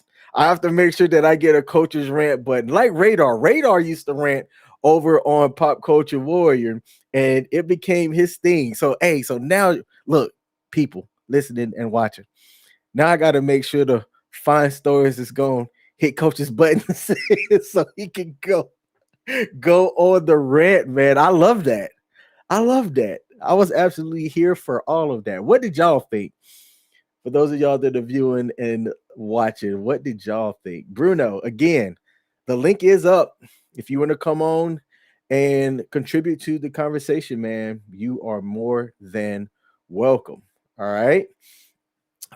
When Coach comes back, if y'all tuned in to not last week, because we didn't have a show last week. I was traveling and I got back mad late. Or was that last week? I be doing a lot. One of our last times Coach and I talked about, we made a bet. He's going to remember this. So on the next episode that him and I have, he's supposed to call me the Great Magnificent King or something like that. Like every time he said my name or, talked about that. I can't remember the specifics, but I will be going back. I don't know if he remembers the specifics, but I will be going back and listening to the bet that we made to make sure that the next time we go live, he gets it right. And thank you, Michelle, for keeping me honest. I was traveling last week. I went from Maryland to New York to Florida to Jersey, Delaware, New York, back to Maryland in like 3 days. Don't ask questions and why all of that occurred, but it occurred. Coach said he needed to go grab a smoke break. Now, starting next Sunday, we're going to have a 10-minute break interlude right at around the 1 hour mark. I didn't do it this time because I didn't have it set up, but we are going to have a 10-minute break in the show moving forward. Yeah, so I can calm my ass down. Yeah, Coach. So as I was thinking about getting everything set up, I played the AFN commercial as the show starting thing to so make sure that I could go and also cross post. So what y'all don't know, whenever you're going live, like there's some stuff that you have to do on the back end as well, just to optimize everything. So I know I heard somebody sent me a text message like, man, you have a 10-minute intro before the show starts. Yes, we are not a one-man show, but we produce all of our own stuff. We don't have a team working in the background, posting up stuff and get everything like that. So I use that time to cross promote, post, and make sure that the people know on the various platforms that we are live and things like that. So that's the reason, that's the behind the scenes reason why we have a 10-minute countdown before we're actually live. Oh, yeah. All right. So there's that. Stan Lee said, LOL. King, I have to make that in a shot. Bet. All right. So, Coach, we had a bet. Do you remember the specifics of the bet? I have a horrible memory. I didn't write it down, but I will go back. No, but I'm I'm pretty sure Pete knows it. Pete, do you remember what the bet was? It was something like if the Knicks won the series, I was gonna have to say Coach the Great or something like that. I'm gonna go back and remember. I do. Go back and watch it. Yeah, I have to address you by your full name, Sir King, greatest of all time, for the next show. Fuck me. Yes. Yes. Oh man. Hey, I'm gonna wear a crown. Hey, I'm sweating. This HD camera showed me in all of my glistening. Why didn't y'all tell me this camera was so clear like this? Good night. Need to go turn the air on. So I am not going to front. Like, I felt as though the Heat had the upper hand in this, and I think the Heat are going to make some people rich. They screw around, make it to the finals, and win.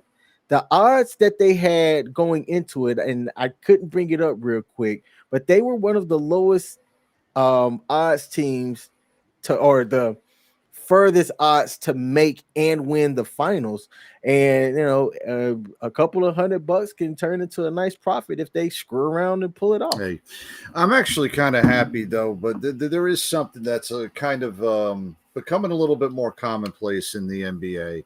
And it is the lower ranked teams making these deep playoff runs. It's become a little bit more commonplace over the years. So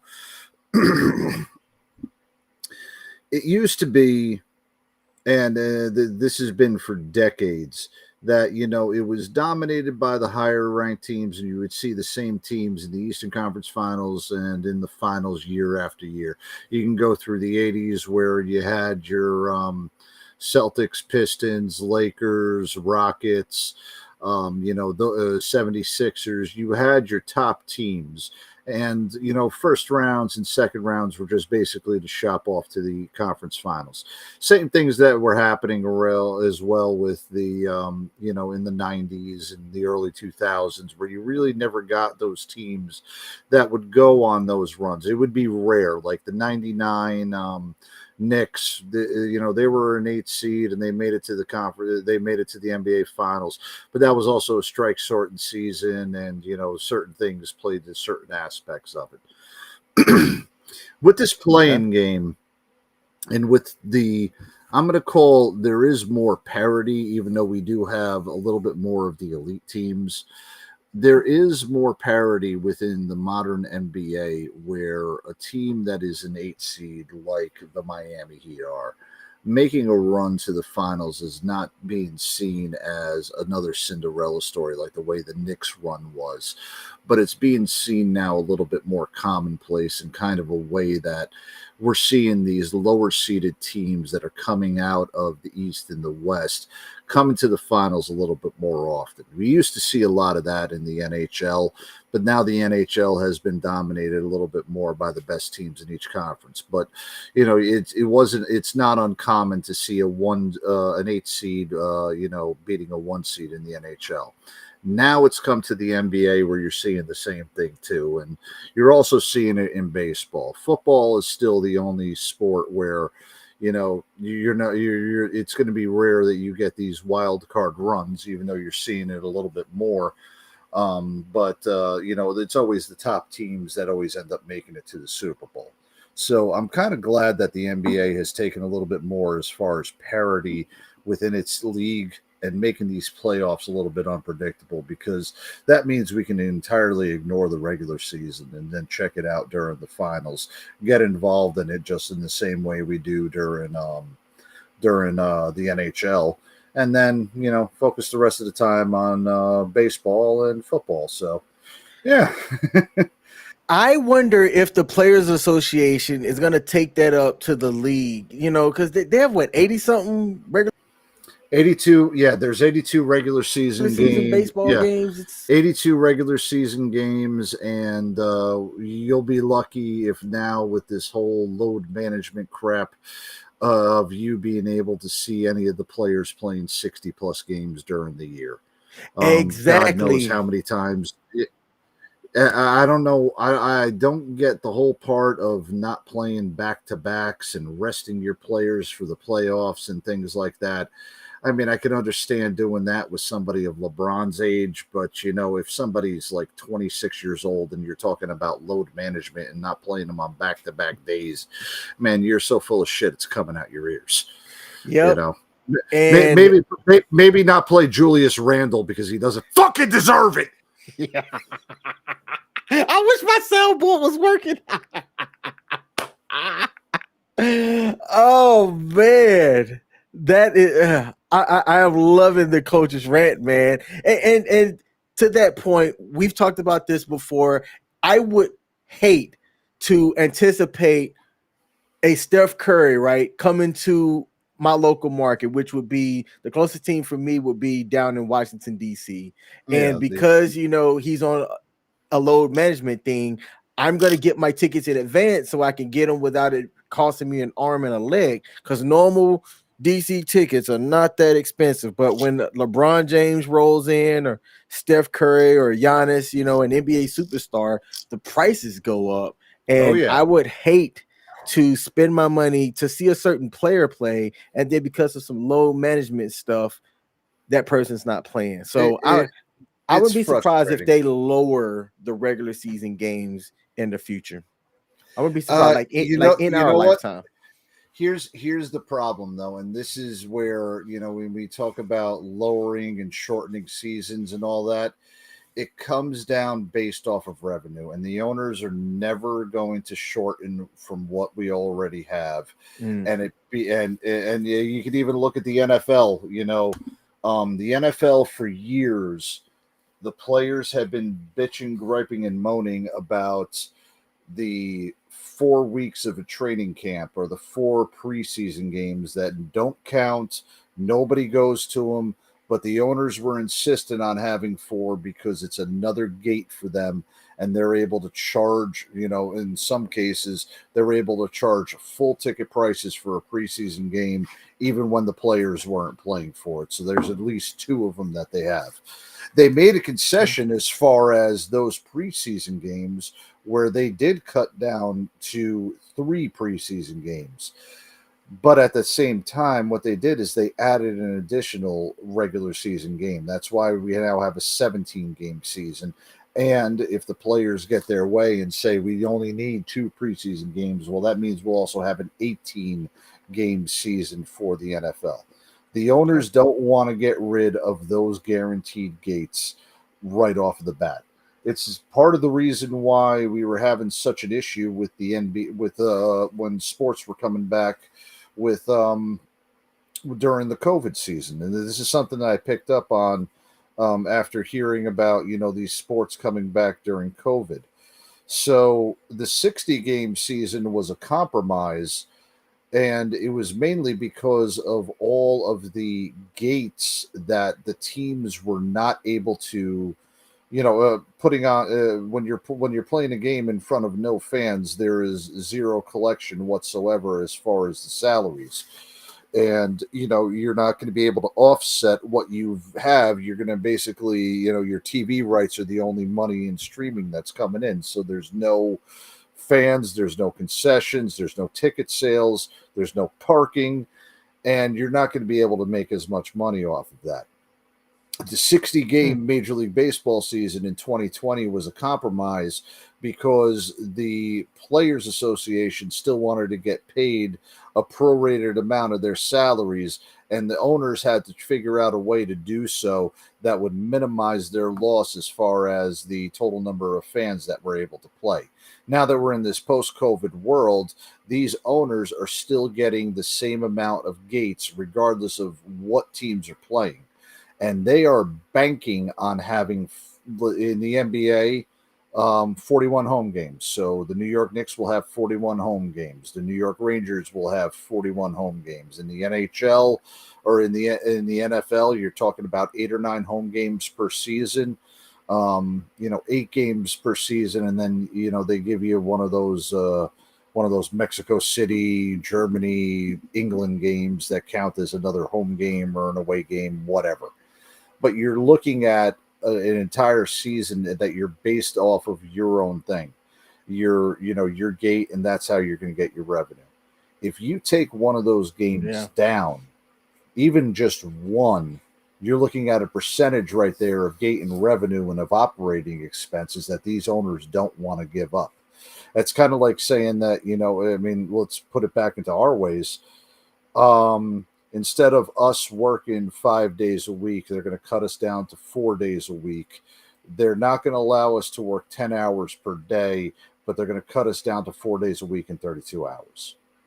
Okay. But they'll still give us all the benefits. They'll still give us everything, but now we're a day short as far as work, if you see where I'm saying that. And gotcha. Yeah, even though the regular seasons, we can all say the same thing. It's too long. They shouldn't be doing back-to-back games. This load management stuff is BS. It's the unfortunate beast that we have to go through as sports fans, and we have to unfortunately suck it up. And it sucks because you have situations just like in the event that there's a back-to-back game, let's just say Golden State was playing at New York, and then the next day they were playing over in Washington. And Steph Curry goes off for 54 at Madison Square Garden against Julius Randle because he can't play defense. And then comes down to Washington, and he can't play because of load management, or Steve Kerr just comes up with some reason for doing it. It sucks for the fans that in order to have that happen. It truly does. All right, man. So looking forward at the NBA, and then I have one other basketball related thing before we go to the next topic. The next matchup that's going to kick off the West Finals is going to be the Lakers at Denver, the number 7 seed versus the number 1 out of the West. Yeah. That's going to be 8:30 U.S. Eastern over on ESPN.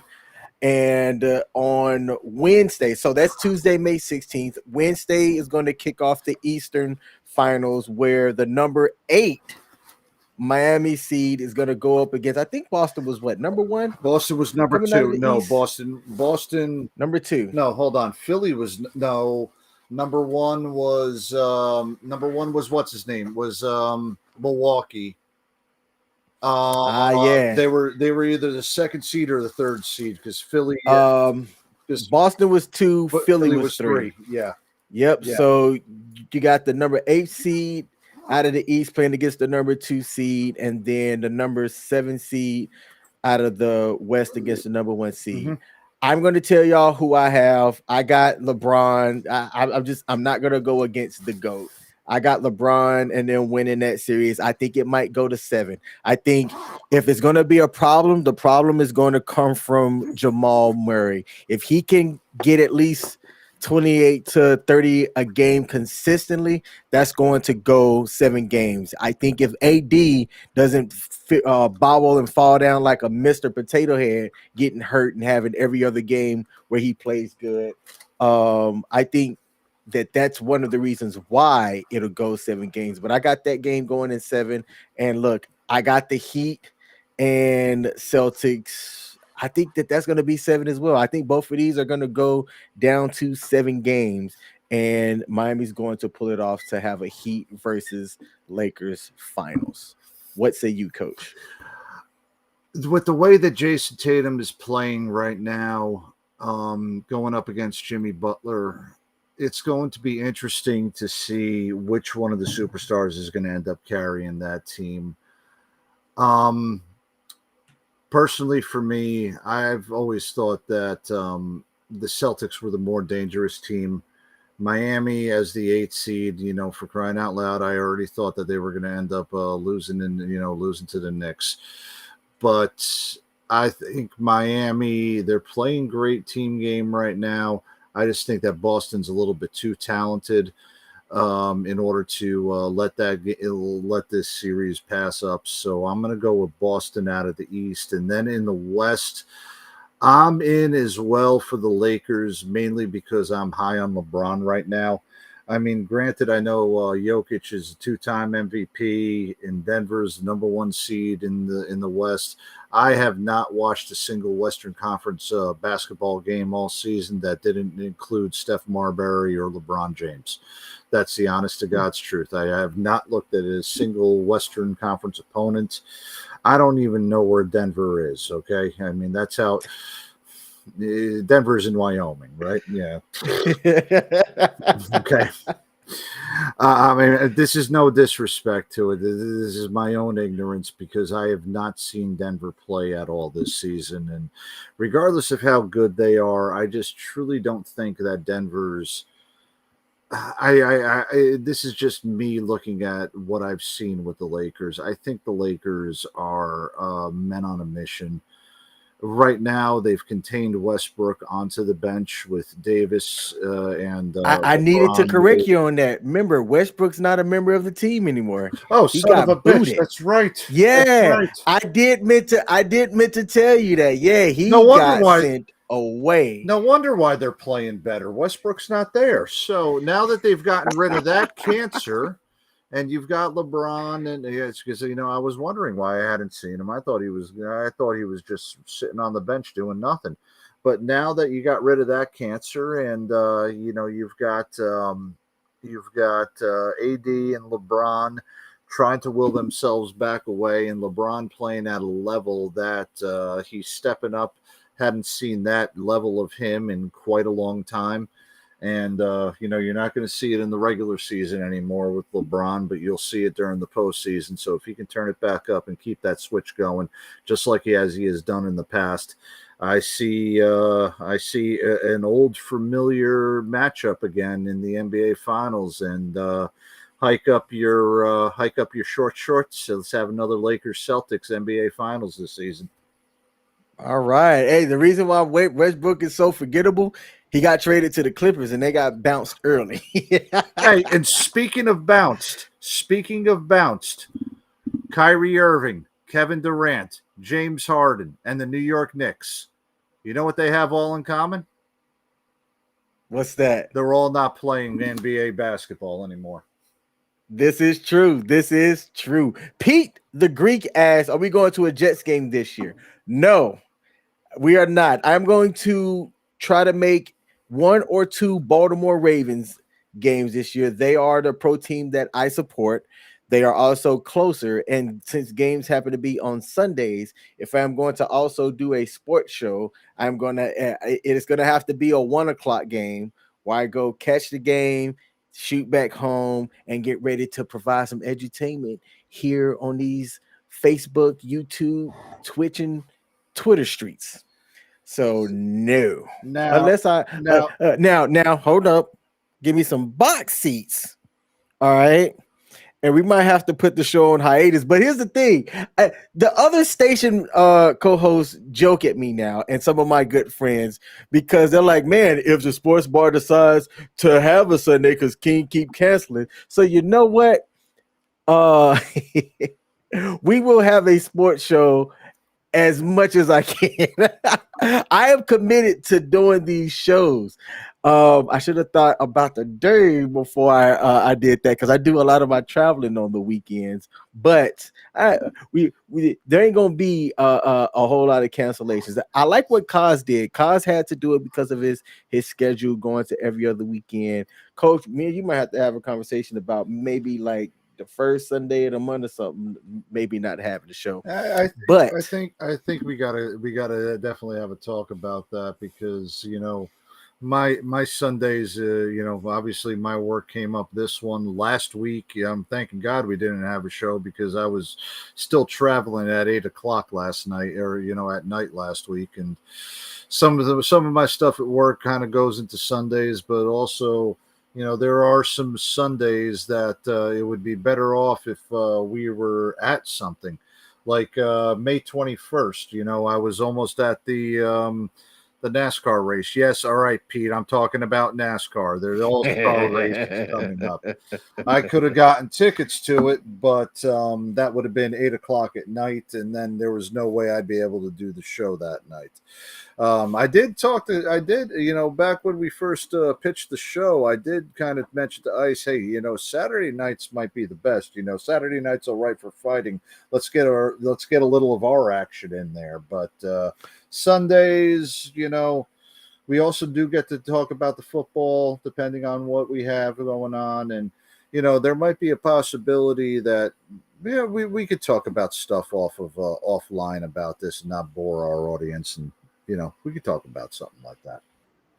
Yeah. Now I mentioned it to the audience because, look, if the audience say, "Hey, man, we like the Sunday show," I'll make it work completely.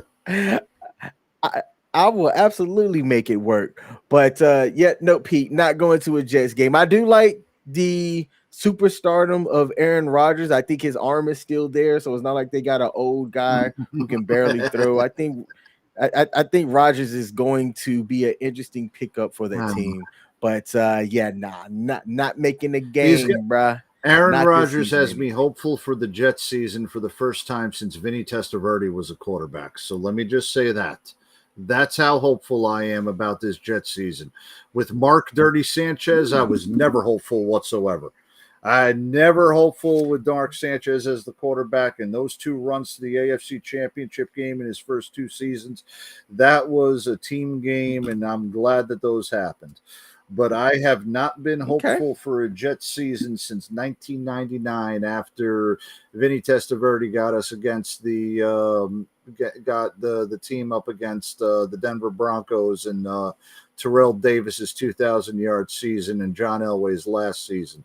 That 99 team was all coming back, and they were a year better and a year smarter, and then it went downhill on the first day because daggone Vinny Testaverde tore his ankle on the old turf at the Meadowlands, or tore his Achilles tendon, and then was gone for the entire season. Yep. That was indeed, man. That was 99. Wow. Yeah. Okay. Pete said, what if he pays for the tickets? I might be apt to going up for a game. We'll talk, Pete. We will talk. So, Coach, I'm about to bring the show down. But I promise I'm going to bring it back. All right, up. now no problem. All right. I'm known for doing this. I'm known for bringing it down a bit. But there was some news that happened that I like to cover. So there's been a lot of mass shootings and different shootings, not just here in the U.S., but around the world as well. And one of the news that was absolutely atrocious, and I didn't even hear about this one. I did not hear about this one, but a friend of mine, Leon Gray, he watches the sports show and some of the other shows on here at WTF Nation Radio. He sent me this link. And I read it and pinned it and was like, why aren't people talking about this one? Well, in Serbia at an elementary school about 2 weeks ago, a student ran up in there and shot and killed 8 children and a security guard. Right. And Luka Doncic has came out and said that he is going to cover the cost of the funeral for all of the victims. So if you take a look at the screen here, I'm going to make it bigger. That's what she said. I'm going to have here displayed the article, which was on AOL.com, which is still a thing. It happened in hey man, I remember them AOL dial-up days, man. Yeah. Today's Gen Z, they have no idea the struggles of how the internet used to be. I hate some Gen Z people, but I thought that this was cool. So Doncic isn't from Serbia; he's from Slovenia. But it's reported that he has deep family ties to the Serbian capital where the shooting took place. Yeah. And his father is a Serbian native, so he still has people and family that live in the region. But his statement via ESPN reads as follows: I am heartbroken by the tragic shooting in Serbia and the loss of lives, including those of innocent school children. My thoughts are with the families and the entire community affected by this tragedy.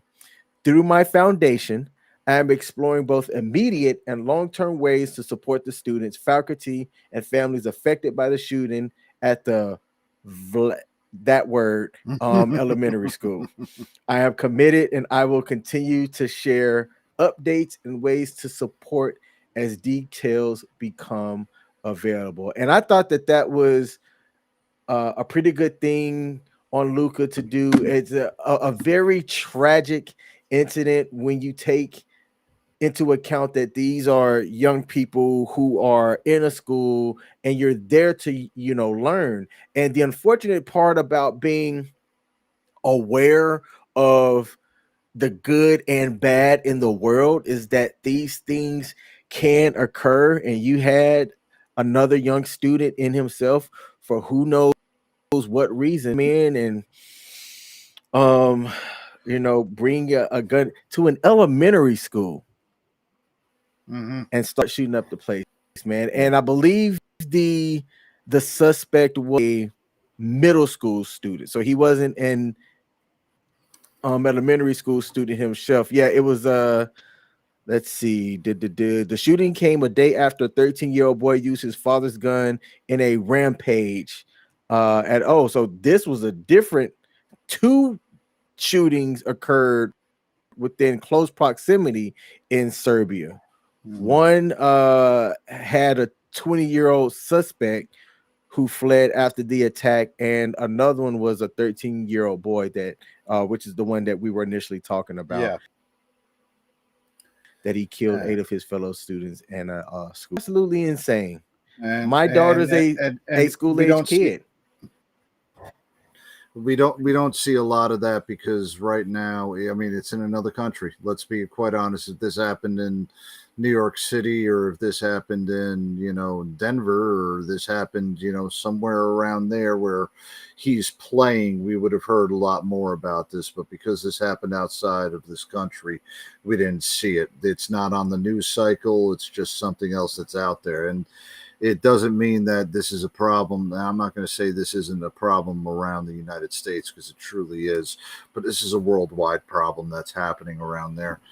Imagine if there were no more guns, no more bullets. It's easy if you try. We can quote John Lennon for everything around there, but it just basically comes down to we got to be responsible and we got to love one another. And, even with kids doing stuff like that today, make sure you're treating your kids well enough that they're not going out and doing something like that.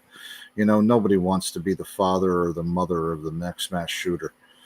God forbid. I hate to see how those, I saw that documentary about the Columbine families and how the mother of the Columbine, one of the Columbine shooters, has just had an absolutely horrific life for everything that she tried to do for her son, and her son ended up becoming one of the most hated people in the United States.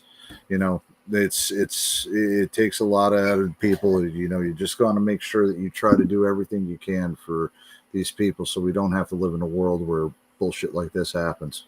And yes, sir. Sad. And that at the same part too. Who Lucas should go ahead and talk to? Ja Morant. So that this way, Ja Morant can see the stupidity of his actions and understand the real life consequences and what can be done around that for the stupidity that he's trying to pull off. Yep. Yeah. And by the way, I do want to stand corrected because I did say something earlier, because I did say that it was Luka Doncic that was on Denver. I apologize. I got my Serbians mixed up. It's Nikola Jokic. Yep, Jokic. Who has not won 2 MVPs like Luka Doncic. But he's another Serbian 6'11" guy who decides to shoot out for 3-pointers at absolutely every chance he gets. Yep. Now, yes, he's got the skill, but when you're the tallest person on the freaking floor, get down low and bang. Pause. Please. Let's turn. let's turn the sadness back up. So, Coach, we know that baseball's going off right now. I don't watch the sport personally, but for what I saw in the news that occurred a couple of days ago, if I'm seeing more of this at games, then I think I'd be more apt to attend. So at a Phillies game, oh shit, there was that was this lady that was bumping and grinding at the Phillies game in the stands with kids and stuff around, and it seemed to be like a regular Tuesday to most people. Let's take a look. Here's the pitching line for the Blue Jays. George Romano. He pitched 1 inning, allowed 3 hits, 1 run earned. My internet said, "Pay your bill."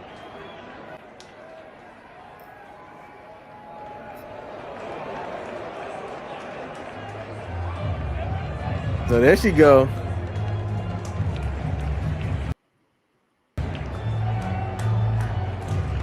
Look at the wind blowing her hair.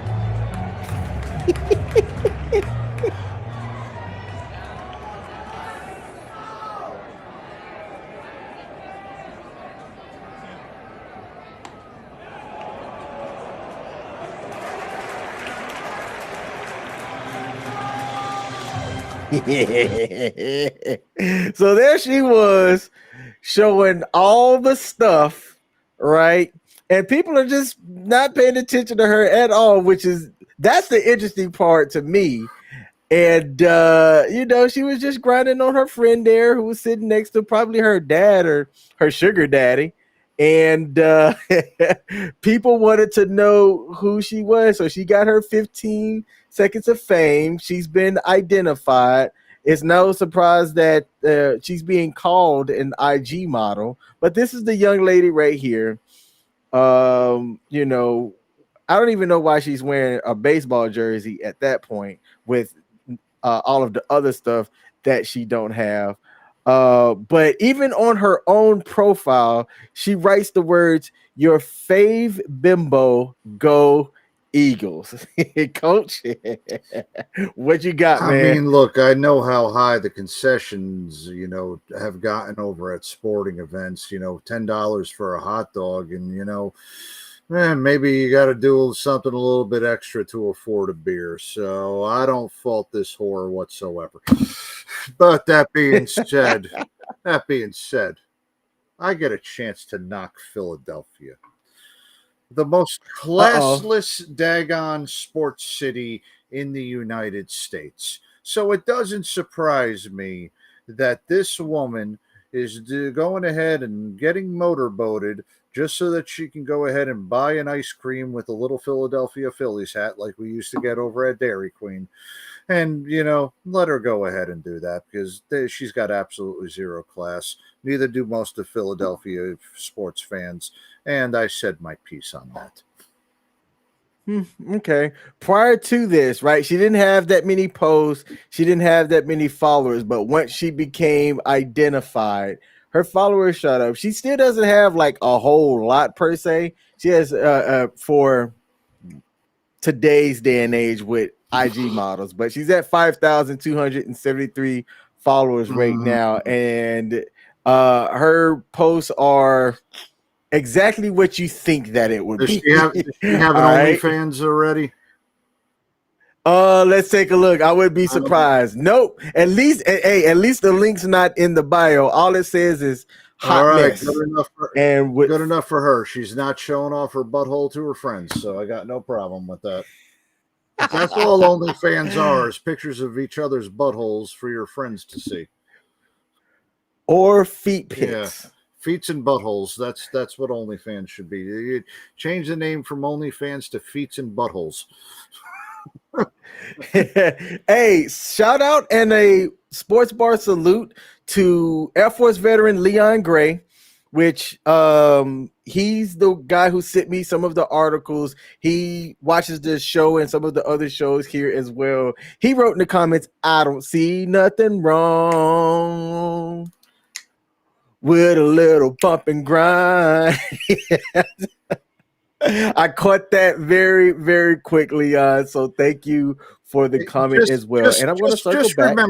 Remember who sang that song, okay? Let's be clear. Oh, man. Okay? Yeah, he didn't see anything wrong with a little bump and grind, but the state of Illinois did because he was doing it with a 13-year-old. Hey, and if you don't know who we're talking about, his name is Robert Kelly. Drip, drip, drip. All right, and he is in jail right now. On you. I'll piss on you.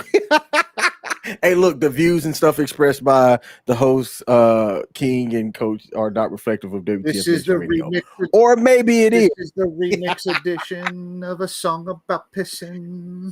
Rolling. Yes, Coach got the jokes, and I am here for it. I am going to circle back because Pete said something, and I want to acknowledge him for taking the time to write this. He said, if you change the kids' responsibility with the firearm and teach them that it's not a toy, you should educate them, and education is half the battle. Yo, Joe.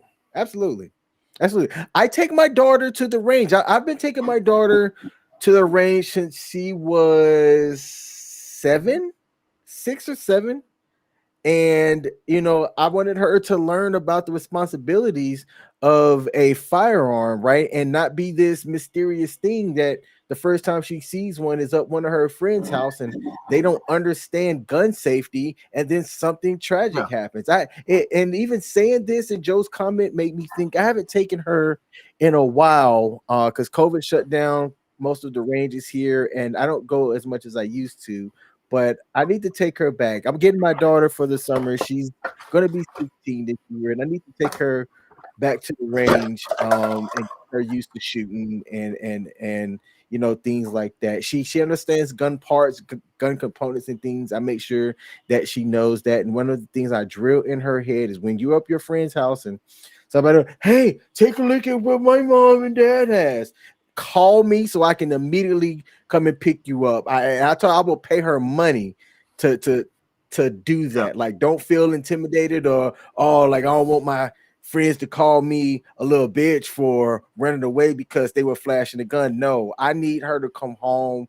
Yeah, Coach, you and I are old enough that we've heard way too many stories of it being kind of innocent, but when you don't know what you're doing, you know, anything can have deadly consequences if you're not careful. Absolutely. And you know, there's a lot of education, and I do support what Pete was talking about as far as education, but education only goes so far with certain people.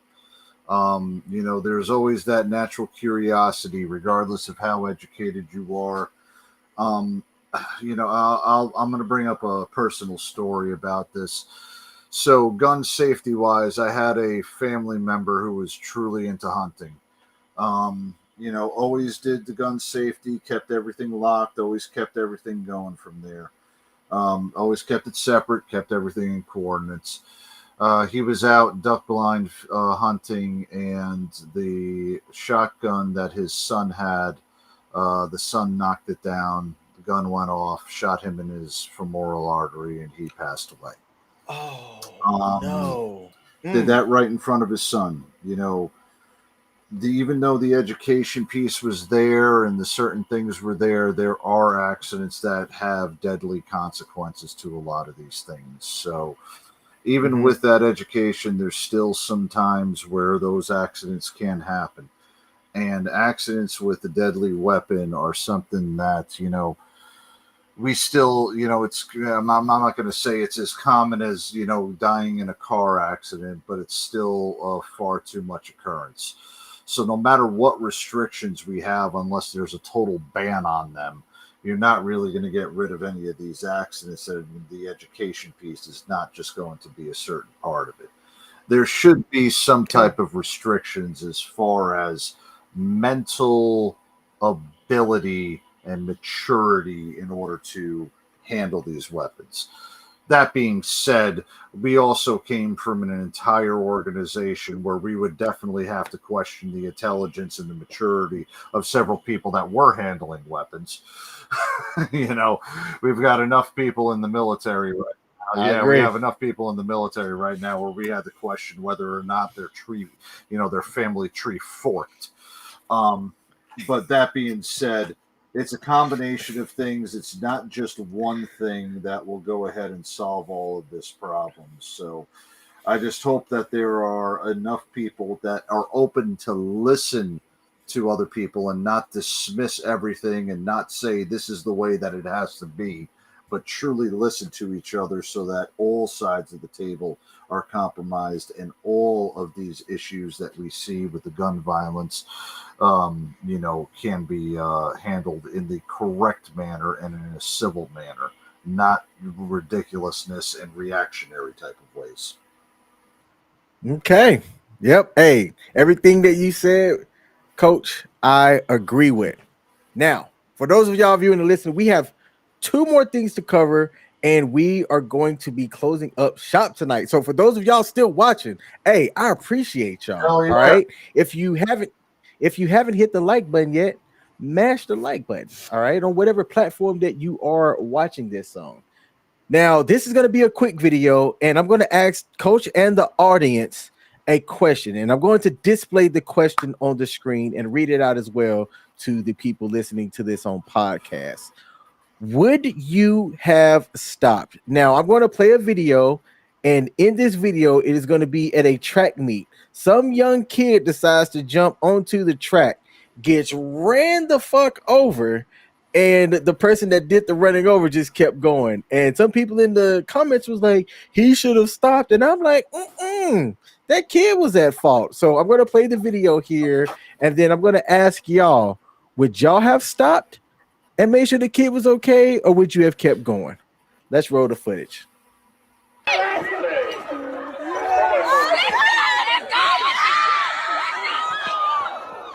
Boom.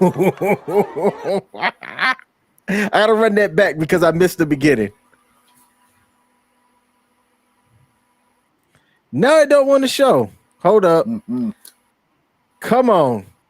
When the technology is not technology in at the moment. Let me take the source off and let me bring this back up. Right? Because I need to make it bigger. That's what she said. All right. There we go.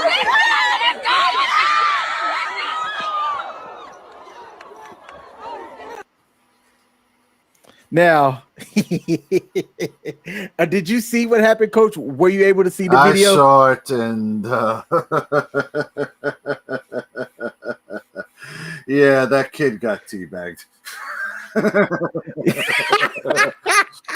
I didn't even catch that at first, but now that you said, the kid sure enough got teabagged. Michelle Early came on and said, nope, keep going. I was impressed by how he ran over the kid, lost a little bit of steps, but no, he had so much of a gap that nobody was able to come and pass him, and he just kept on going. To the people that said he should have stopped, I would love to know why. That kid was at a place that the kid had no business being on. Whoever was responsible for him, okay, should have learn and have a stern talking to, I guess, on how to keep hold of your child. Now, look, as a parent, right? As a parent, I can say that there were times that my kid decided to just go off and do her own thing. And I'm looking around like, where is she at? Because it is hard to tell somebody that's at that age. That kid looked to be about 5 or 6, like, stay in place. Don't move. Kids have all this energy. They just want to go and explore and do things. And I get it. But to have that kid be able to have that kind of access and then jump on the track, what happens. What does FAFO stand for, Leon? Coach, I don't know if you know that. FAFO. Fuck around and find out. Oh, yes, the kid effed around and found out. Absolutely. Hey, yep, that kid did fucked around and found out easily. Man, you know what? It's funny because I've never seen it in abbreviation, FAFO. You know what? I should get one of those bracelets and put it on my wrist and just wear it instead of, something like, what's one of the popular ones? WWJD, FAFO, LMFAO, OU812. OMGBLYHB. Elemental Look at her key. butt. I don't know. Yeah, fucking I don't know. Pete said, I 100% I feel and I think both will agree that if you put a vet in schools with paying so we talked about a point earlier, even paying taxes, it's worth it. It might save a child's life, and that's his personal viewpoint. I hate to say this. So I didn't go to any of the schools that had a metal detector, right? I went to school in not really rural. I hate that word. RURAL, rural yeah. Alabama.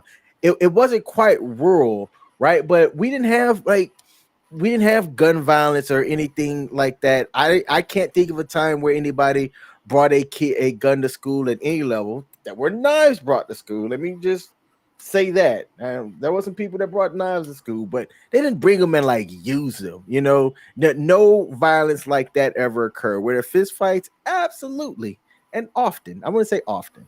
Yeah. Sometimes, but when you look at movies, so my only experience, like movies where some of this like inner city schools had metal detectors, and you had to actually take your bag, pass a guard, pass this metal detector. I take that back. I have in my adult life, I showed up to a school in a mentoring capacity, and this was an inner city school, and yes, they had metal detectors for the students going in there. And I was like, because I remember the first time going, I've only seen this in movies. Mm-hmm. I've never experienced that in any form of education I have, including my kids' school. But that being said, even doing something like that with putting a veteran in there, let's be quite honest, the veteran would be pissed off and probably say something to get himself fired before a school shooting would ever happen. And I'm saying that as a veteran. I would get pissed off at some kid. I might say something stupid to him, and then there's going to be more complaints about what I've said to a kid than for me worrying about trying to actually, stop a school shooting. It's got its points, but in practice, I mean, you're also going to be talking about some fat out of shape guy that's only there to pick up a daggone paycheck. So, either that or, those ones that you're actually looking for that would do those jobs and do it seriously, they're all on gate guard duty right there on all the other bases, still thinking that they're in the military and acting like they've got authority.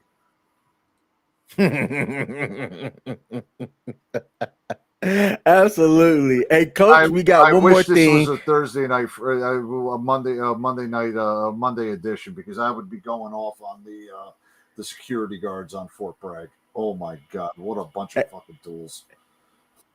Hey man, if you ever call in or do stuff like that, I need to know. I'm gonna now, if I ever hear you're gonna be co-hosting on ICE's Monday night show, I will definitely be tuning in. I did on a couple nights, ICE on the Monday edition. Mm-hmm. I did a couple Mondays. I think I did a Thursday. I did a Sergeant's Time with him as well.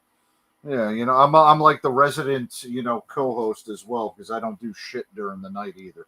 Coach's life is just boring when you do nothing but watch sports. Yep.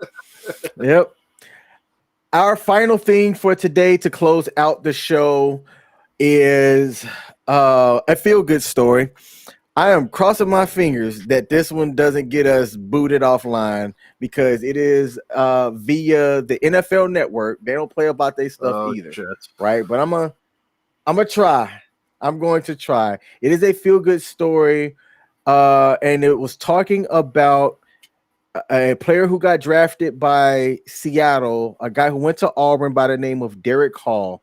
He was born at 4 months, and his mother had said that the doctors had told him that he had no chance of survival, and they were talking about options of, terminating the kid's life. Like, hey, there's really, the kid hasn't developed enough for him to survive, we should be talking about options of, aftercare, so to speak. and his mother fought for him. And he talks about his mom and everything, and how he's, you know, a big champion of his mom because his mom was a big champion for him at such a young age. So I'm gonna try and see if this video plays. It said video could not start because it is an unsupported format. So let's do this a different way. I'm going to bring the video up here. All right, and I'm going to share my screen and hope that people can see the screen. All right, let's do this. Let's do this. Let's do this, and people are going to see the entire screen. It is what it is. All right, and can you see the screen, Coach? Okay, let me know if you can hear the audio too. I'm gonna start this over. It's about a 6-minute video.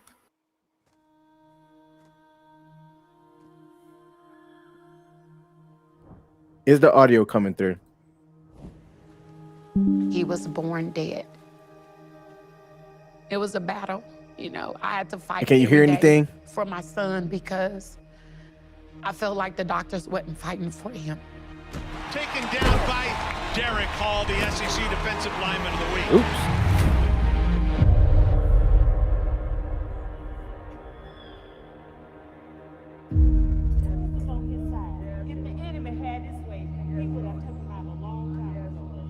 When Derek was born, I was barely 5 months pregnant. I had bleeding in my brain, getting poked and proud on, and getting all these scans and getting all these x-rays. It's truly a blessing to be able to sit here in front of you today. Derek was on so many machines and equipment. They wanted me to sign a form to take him off of life support because they didn't expect him to live. The doctors made it look so bleak. He'd be a vegetable. He wouldn't have any quality of life. Even though I trusted God and I knew that he could do anything but fail, I was scared.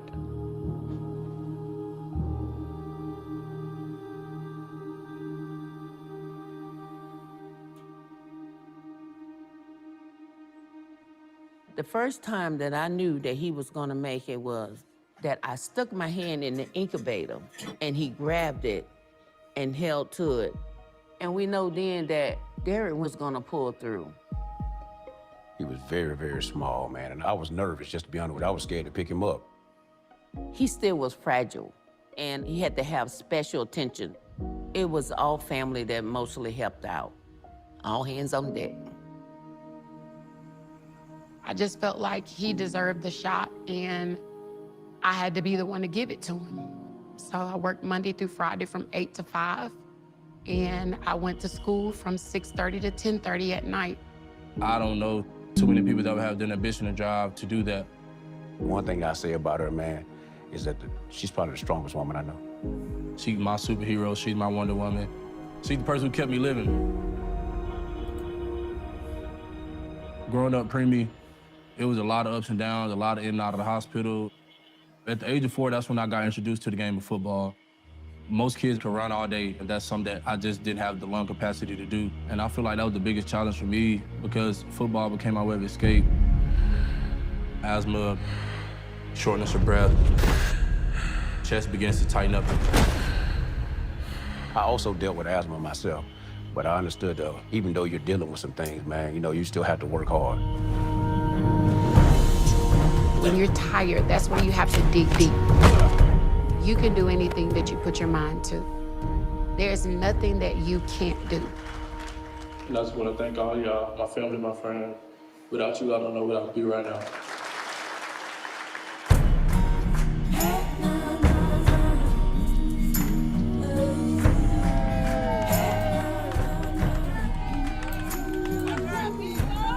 I always say Derek had a great village. These are folks that grew with him. When I needed them, they were there. If you ain't got family, you ain't got nobody. They know every time I come home, those space is huge, and everybody going crazy, playing cards and having fun.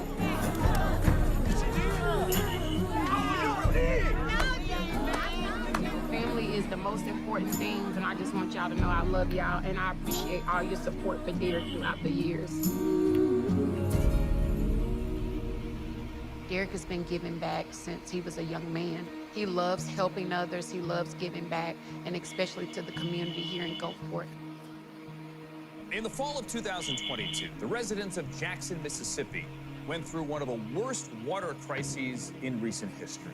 Derek Hall donated the money he earned through name, image, and likeness to his home state.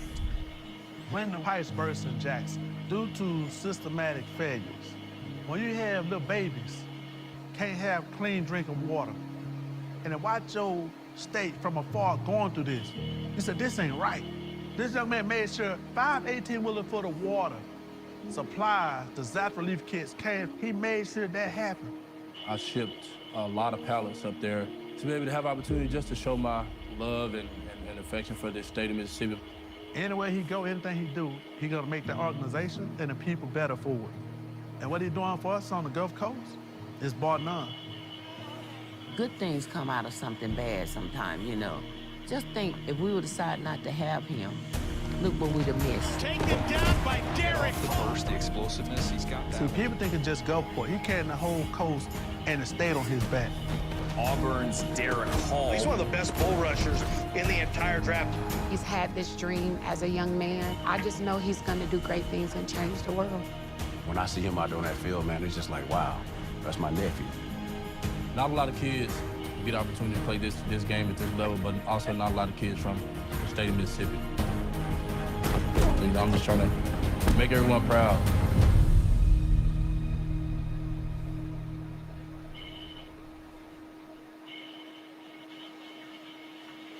All right, so I didn't see us get cut off, and I gotta stop sharing my screen real quick so that I could come back up here.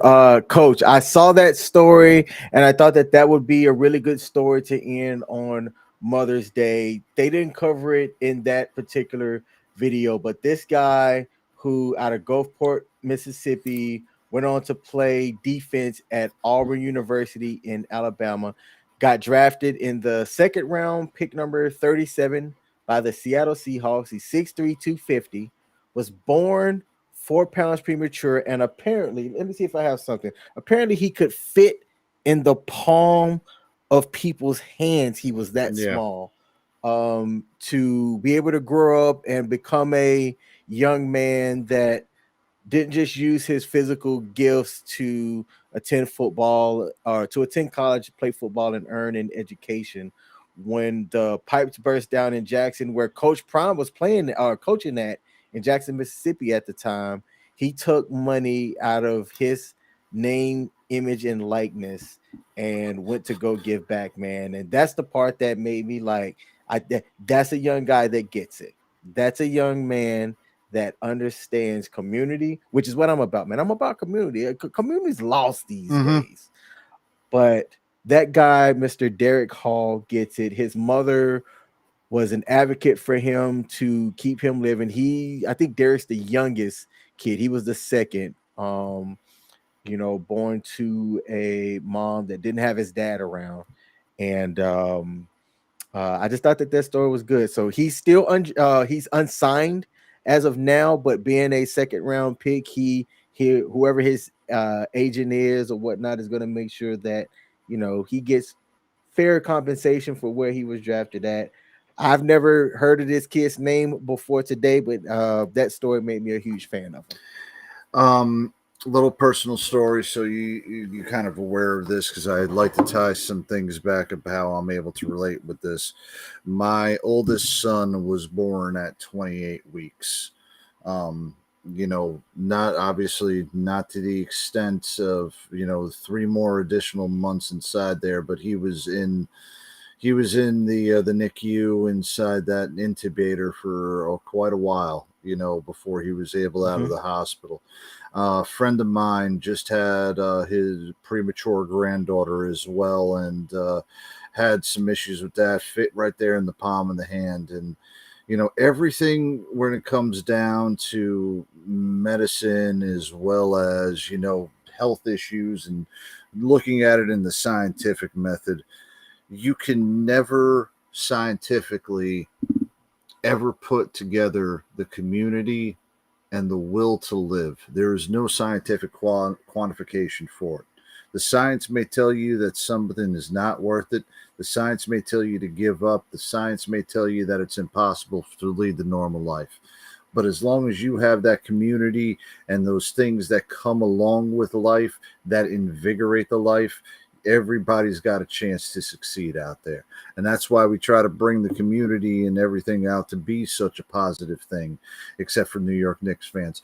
But that being said, when you see a story like that, with how much he's able to do that, with how he was given the chance to live, much in the same way, all the odds stacked against him, and he was able to make something of himself and then was able to give back, daggone well that community gave him life. And it's an absolutely touching story about how, even coming around just to support one person, you can make a difference in almost everybody's lives.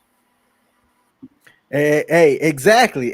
Now, hey, look, here at the Sports Bar, I'm going to bring some stories that's going to bring down the mood, but I promise y'all, I will always bring the mood back up, and I hope that the story that I shared of the young defender, Mr. Derek Hall, brought you up, uplifted you, and inspired you. So, hey, Coach, we've made it through. Is this the first show in May? Wait, this is our first show in May. This is our first show in May.